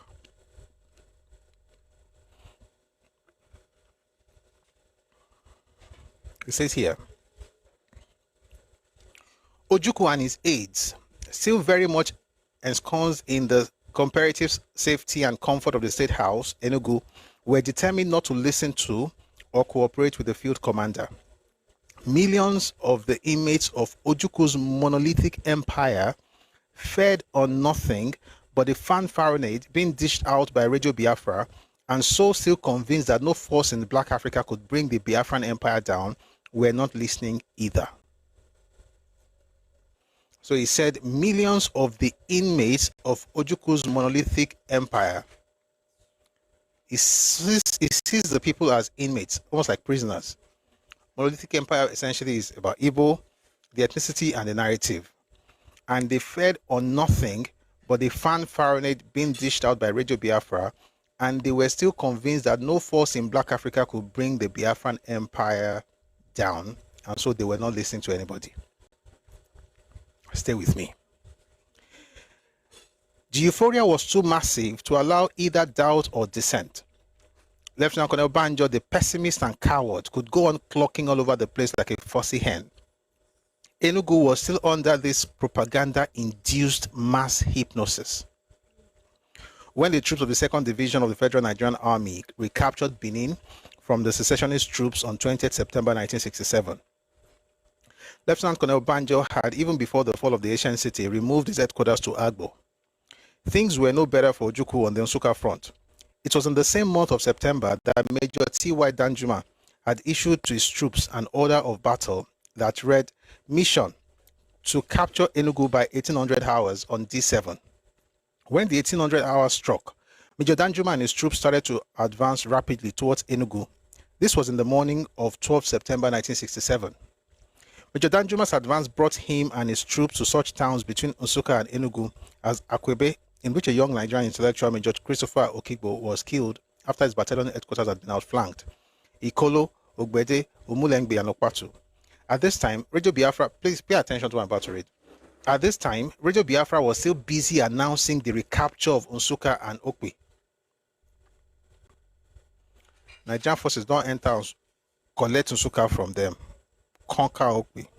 The advance come Enugu. Don't enter Enugu, but Radio Biafra, they tell the people, say they don't recapture the place where they don't lose since. So he says, so they had what's the word now? They had captured towns such as Nsukka, Enugu, and Akwebe, Ikolo, Ogbede, Nsukka, Enugu, Akwebe, Ikolo, Ogbede, Umulungbe, and Okpatu. At this time, Radio Biafra was still busy announcing the recapture of Nsukka and Okwe. That mindset of propaganda, that's what I want to actually establish before we listen to the girl. This game of mass deception continued until the advancing federal troops, probably angered by the blatant lie-telling of the Enugu radio station, lumped over 2 artillery shells which fell within a few yards of the broadcasting studio and set the broadcasters running. This incident took place in the morning of 26 September 1967. Within Enugu itself, events were marching furiously. Although the mass hypnosis, which was at the time very effective, was still obscuring realities. Men and women in the streets were still telling themselves that their neighbors, they were still telling themselves and their neighbors that there was no danger, that the artillery shells, which were then exploding with uncomfortable frequency, were new weapon systems being tested by Biafran scientists. If you are a young Igbo person today, and your grandfather or great-grandfather, I don't know, because a lot of people are very young. I just discovered myself. I didn't know, but I discovered people are very young. You have people who are talking to you. Listen, age has nothing to do with this, to be clear. Like, information doesn't care. If you have information, that's okay. But you cannot be 20, 19, 21, who hasn't read a thing in your life, apart from nursery rhymes. You are telling Nigeria's history based on what your grandfather told you alone. Your grandfather is a resource, but alone, how will I listen to you now? Imagine your grandfather now tells you, your great-grandfather, whoever in your family, tells you that, Biafran scientists were testing their weapons in Enugu on September 21, 1967, or September 26, 1967, and they were just making all that noise because the Biafran scientists were really testing stuff. I'm supposed to believe that because your grandfather said that. But in reality, your grandfather believed that because Radio Biafra had told them that they had Biafran scientists testing stuff. Meanwhile, it was actually Nigerian forces forcing them out of their broadcasting stations where they were lying to your fathers and your grandfathers. So the rest of Nigeria should believe what your grandfather said rather than the reality of what really happened. You get what I'm saying? So what Otta calls mass hypnosis, called it induced mass hypnosis, such that people could be dying and they'll be telling you why they're dying, but the reason is different from why they're dying. E.g., when you talk about the starvation, which was a very terrible thing, by the way, a lot of people will die on the hill that Nigeria was responsible for the starvation. Was there starvation? Yes. Did people die of hunger? Yes. Was it good? There's nothing to celebrate about that. It's a terrible thing. The question, who was responsible? That's a question. Who would you hold responsible for that? And the answer, you will find it not in the Nigerian, you'll find it in Robert Goldstein's letter, August 1968. It was published in Morning Post, Lagos. I'm closing my eyes because I'm picturing the letter. You'll find it in the book by Godwin Alabi Sama, The Tragedy of Victory. And in that letter, he talked about how Ojukwu was not even allowing food to enter the East. It's a long story. We've done videos on it, so you can check out our videos on YouTube. Look for how Ojukwu, has to be something about how Ojukwu did not allow his people to eat, something like that, or how Ojukwu starved his people, something like that. The letter was a profound discovery for me, because I was like, how on earth would you be the leader of a people and you would starve them intentionally? Goldstein was the PR, was the public relations representative, right, of Biafra in the United States. He had gone to help, canvass for food and stuff, and then was saying, this was his words, the food, milk, and medicine were available, right? They just want Ojukwu to allow these things to enter. But what Ojukwu was doing was taking pictures of dying people and using that picture as propaganda in international newspapers. And he succeeded. So that today, in 2026, when you see that picture, by the way, if you see that picture and you don't feel bad, something is wrong with you. Because if you just like, and so what, that means that you have a problem. Oh, let's be telling ourselves the truth. There's no way you see that picture if you have blood coursing through your veins that you will not feel pity, sympathy for the people going through that. It was a terrible situation, but a man was taking the picture and using it for propaganda purposes. Now, am I the one making this up? No. And there are many sources. I just gave you one. Now, if a person comes around and says, Nigeria's,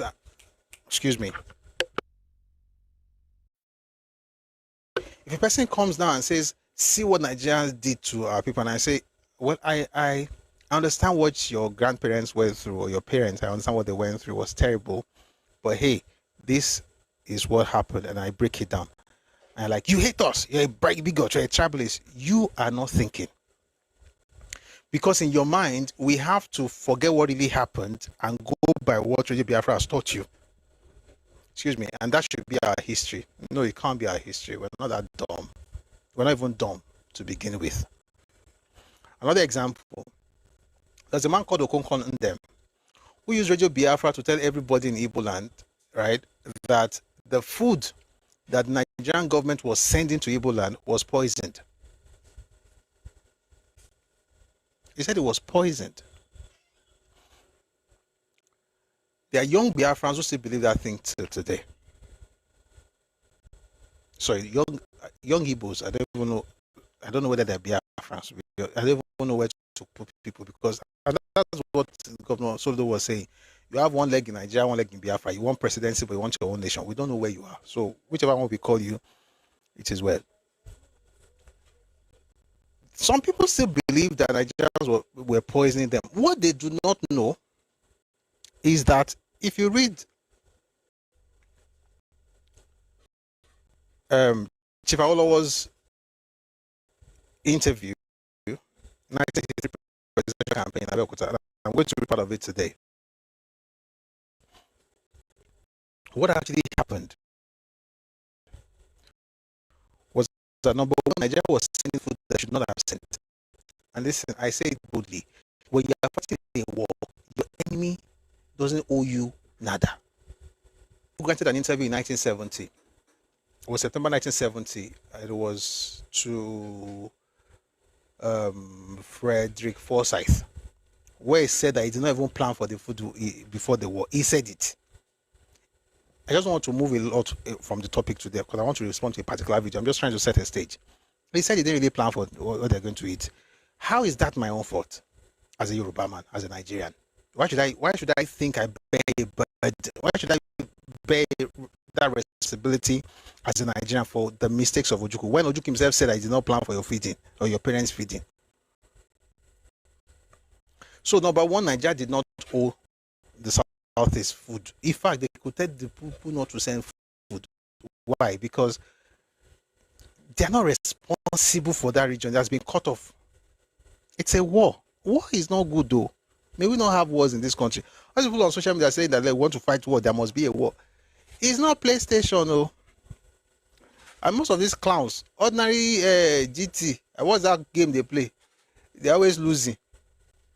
They can't even shoot gun in PlayStation. You think we don't have wars. But here's the thing: despite the fact that Nigeria did not owe the Southeast, the food was still allowed to get into the south, so into the Igbo heartland, into the eastern region.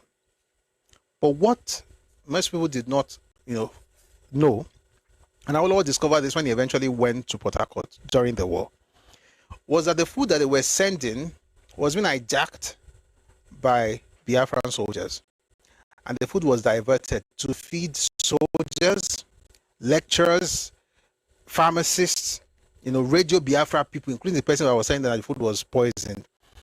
That's why, and Awo was correct to say this. Awo said this, by the way. He said that's why you notice that when it was time for them, when they traveled to Lagos to surrender, none of them looked like they had kwashoko, because they were feeding. If you were useful to Ojukwu, he fed you. So they feed a particular class of people, fed a particular class of people with the food coming in from quote-unquote Nigeria, and then told the rest of the people to feed on the lies that the food that was sent was poisoned. And the person telling you literally ate that food in the morning before telling you that the food was poisoned. But you want me to believe the propaganda, even though the person who is talking to you, I know he ate in the morning, and the food he ate is the same food that was sent. Meanwhile, the whole issue of kwashoko and why there was no food is even another topic entirely. The Southeast has always had issues with food. And that's not a jab, just historically factual. They've always had issues with food, particularly protein-rich food. No meat, no fish, because for the fish, they had to go to rivers area. For the meat, they had to go to northern part of the eastern region. That's towards Obudu. With the war, those parts were cut off. Therefore, there was no protein. If you want to know more about that, read the book The Nigerian Civil War by John Desenjo. Having said all this long Turenchi, let's listen to the video we want to respond to now. I think we've said enough so that when I begin to respond, you will not say it's a bit harsh. I may be a bit harsh though, but I'll try not to. Let's take a listen to the young lady whose video was sent to me and is the reason for this conversation. Take a listen, please. You know how every time an Igbo person brings up the Civil War or Biafran War, somebody who is not Igbo will say, "Oh, why are you still talking about that? That happened so long ago. Haven't you moved on? Nigeria has moved on." I've never heard that thing said. I think most Nigerians have been hoodwinked and blackmailed by the Biafran story. They rarely say move on. Maybe you are talking to yourself because you're wondering like, we should have moved on. Why have we not moved on? So you're trying to now put other people in that category. For the most part, when Nigerians hear about the Civil War, they're usually very calm. They don't just say move on. It's not the attitude of most Nigerians, because a lot of them are predisposed to feeling sorry, to being empathetic, beyond even feeling sorry, beyond sympathy, to putting themselves in your shoes. So for the most part, I don't usually hear, and maybe they should be saying that more for now, because you are calling for it. And important. I don't usually hear that. They don't usually say, oh, Nigeria has moved on, move on. They don't usually say, because we'll talk about what Nigeria did to help these people. If they tell you to move on, they have a point. But for the most part, they don't even say, Nigerians don't usually say move on. They're usually like, hey, yeah. And that hey, yeah, concept is the reason you have been just moving anyhow. People have just been looking at you. But that stops now. Let's continue. Well, I'm here to answer the question properly today as to why we haven't moved on. So the Biafran War, or genocide, if we're being honest, and it was not a genocide. You know what? Let me play a bit, because if I stop every time, we won't live here. And I'll explain why I said it was not a genocide. It was a war. Let's continue. Ended 15th January 1970.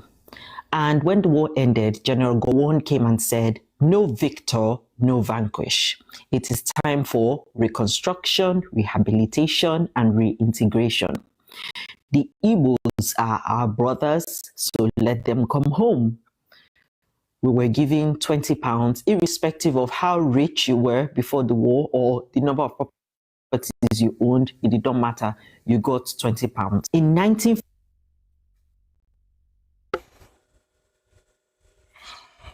And what she just said right now, where do we begin?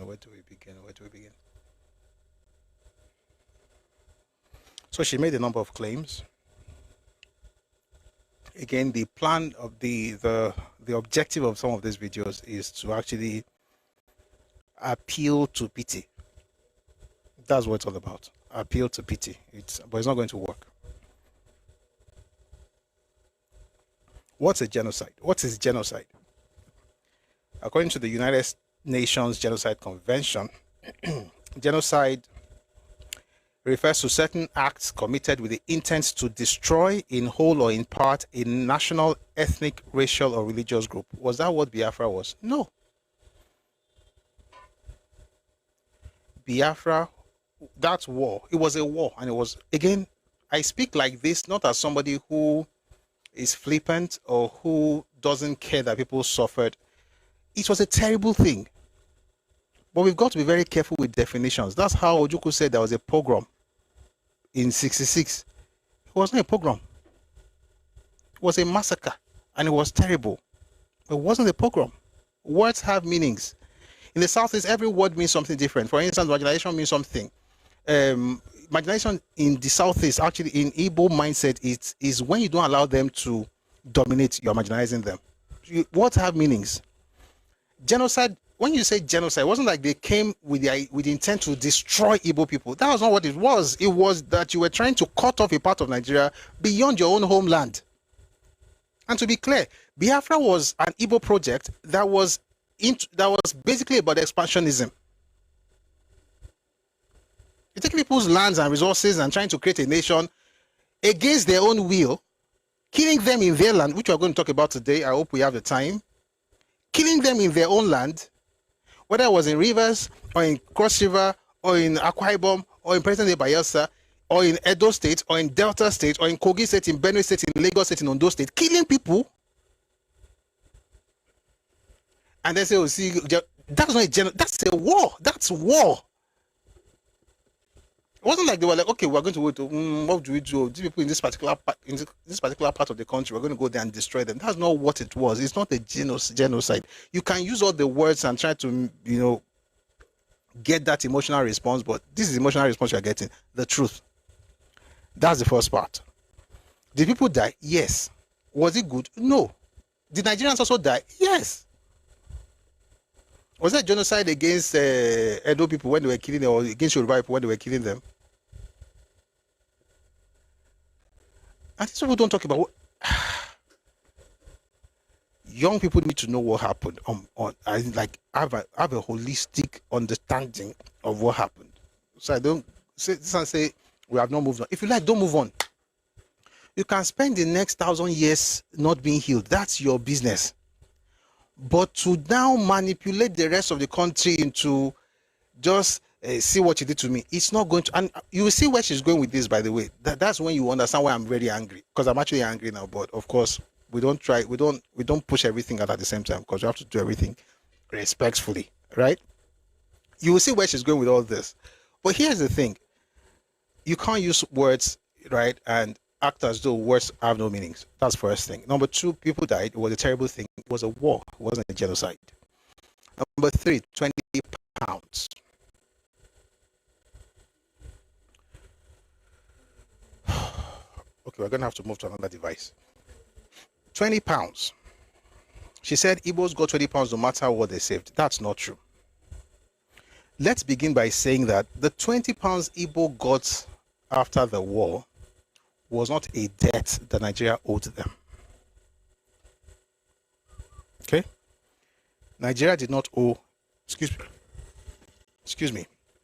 Nigeria did not owe Igbo people. It wasn't like they did something for Nigerian government and like, how do we pay them back? Or remove everything they had, just give them 20 pounds. That's not what happened. In actual fact, what happened was the magnanimity of people like Awolowo and Gowon to Igbo people. There was a war in the United States of America. There was a civil war. The Confederates did not get 1 cent after they lost. Which is why when she said, Gowon said, no victor, no vanquish, I said earlier, one thing, I mean, there are two things I don't like that Gowon did. And like I said, I don't judge him over those things, but I understand he was young, but it's something that people should never make. That is a mistake we should never make again. You can't say no victor, no vanquished. It's an emotional statement that really has no substance. Especially when you are dealing with a people at a particular level of evolution as a culture, as a society, where things are easily weaponized. Even before that period, they've been weaponizing stuff since the 1940s. It was so bad that by January 47, Arthur Richards, the Governor General of Nigeria, was saying that these people are always clamoring for more and more of everything, but they contribute the least in the country. Knowing what you know, you can't say no victor, no vanquish. Of course there was a victor, of course there was a vanquished, of course Nigeria won, of course Igbos lost. It wasn't this Eastern region that lost. You'll be joking if you think that the Eastern region lost that war. The Eastern region did not fight that war. Were there people from other parts of the East that were not Igbos in the army? Yes. Ask the question, what happened to their own people in that region? They were killed. The Eastern region did not lost. The Igbos lost because it was an Igbo war. That's why when you hear people that are always shouting about Biafra, it's Igbos. For whatever reason. I think for obvious reasons, to be honest. Here's the thing. There was a victor, Nigeria. There's a vanquished, the Igbos. And it would have been better for them to be told that in 1970 than for you to say no victor, no vanquished. Because like I said earlier, when you say no victor, no vanquished, you create a vacuum. The person who lost knows that he's not the victor. He can't claim to be victor. He knows that he lost. He doesn't want to say he's vanquished because he has ego, which is natural. He doesn't want to say, because of course, he can't say that because you didn't pronounce it. So why should he say it to himself or use it to describe himself? Therefore, a vacuum exists, which has to be filled because nature abhors a vacuum. So what does it do? It weaponizes the situation by creating villains and victims. It makes the victors the villains and makes the vanquished the victims. And so in the story, the villain, the vanquished is a perpetual victim in every narrative that has to do with Nigeria. And the victors are seen as villains, like they are terrible people. E.g., see what's happening with the book that Gowon launched a couple of days ago. Look at the comment section across social media. Who are the people cursing him out? Igbos. Meanwhile, if they knew what he did to help their parents and grandparents, I don't even think they will still be grateful, Sha. But himself and Awo, those two that they really hate and curse out every time, actually did more for them and their parents and their grandparents than Ojukwu ever did. That is a fact. And I'll get to it today. I hope I finish on time, but whenever we finish, wherever we stop, we'll continue some other time, but I will read it today. Between Gowon and Awolowo, there's a reason Ukpabi Asika was able to achieve all the things he did achieve as the administrator of East Central State. It was because of the support of those people. Nobody talks about that. Just be crying we are victims. But why can they say they are victims? Because you did not say they were vanquished. So at the end of the day, it comes back to the leaders. It's about the leadership. You don't say things like, nobody really won or nobody really lost or we're all brothers. No. A guy you lost, he won. Everything I'm doing for you from that point forward is based on benevolence. I don't owe you Jack. Turns out Jack is Yakubu Gowon as well. But you get the point. The £20 was called an ex gratia payment. That's a big word for gift. And I need to play you a video. I hope I find it quickly. It's on that device. The way I put these things, my archives. Give me a second. I'll see if I can find it here because we need to listen to these things. I'll play you a video of a man who eventually turns out to be, who became the Governor General of Ndigbo. So this is not a man, just a random person on the street. This is one of the people that led the apex sociocultural organization in Igbo land.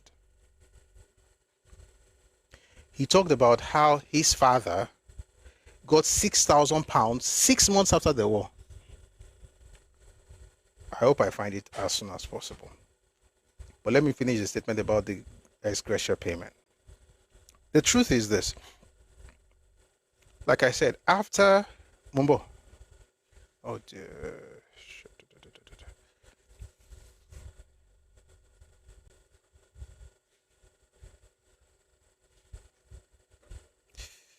Fantastic. I found it. I haven't found a longer version. I hope. This one has. I found the video I'm looking for, but I think this one is too long.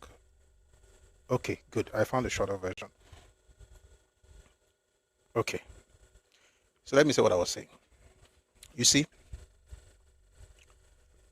3 things happened that led to the £20 policy. Again, £20 was based on the magnanimity of Nigeria. It was not a debt that was owed. Why am I saying this? Is it because I hate a group? No. It's because I love Yoruba people and I love Nigeria. One of the things that people have done to us, why do we have a lot of people joining obedient movement and just castigating their own people, insulting their own fathers in the name of politics? It's because they've been made to hate where they come from. They've been told that somehow they owe a certain part of Nigeria something. All right? And in a way, they're trying to make up for,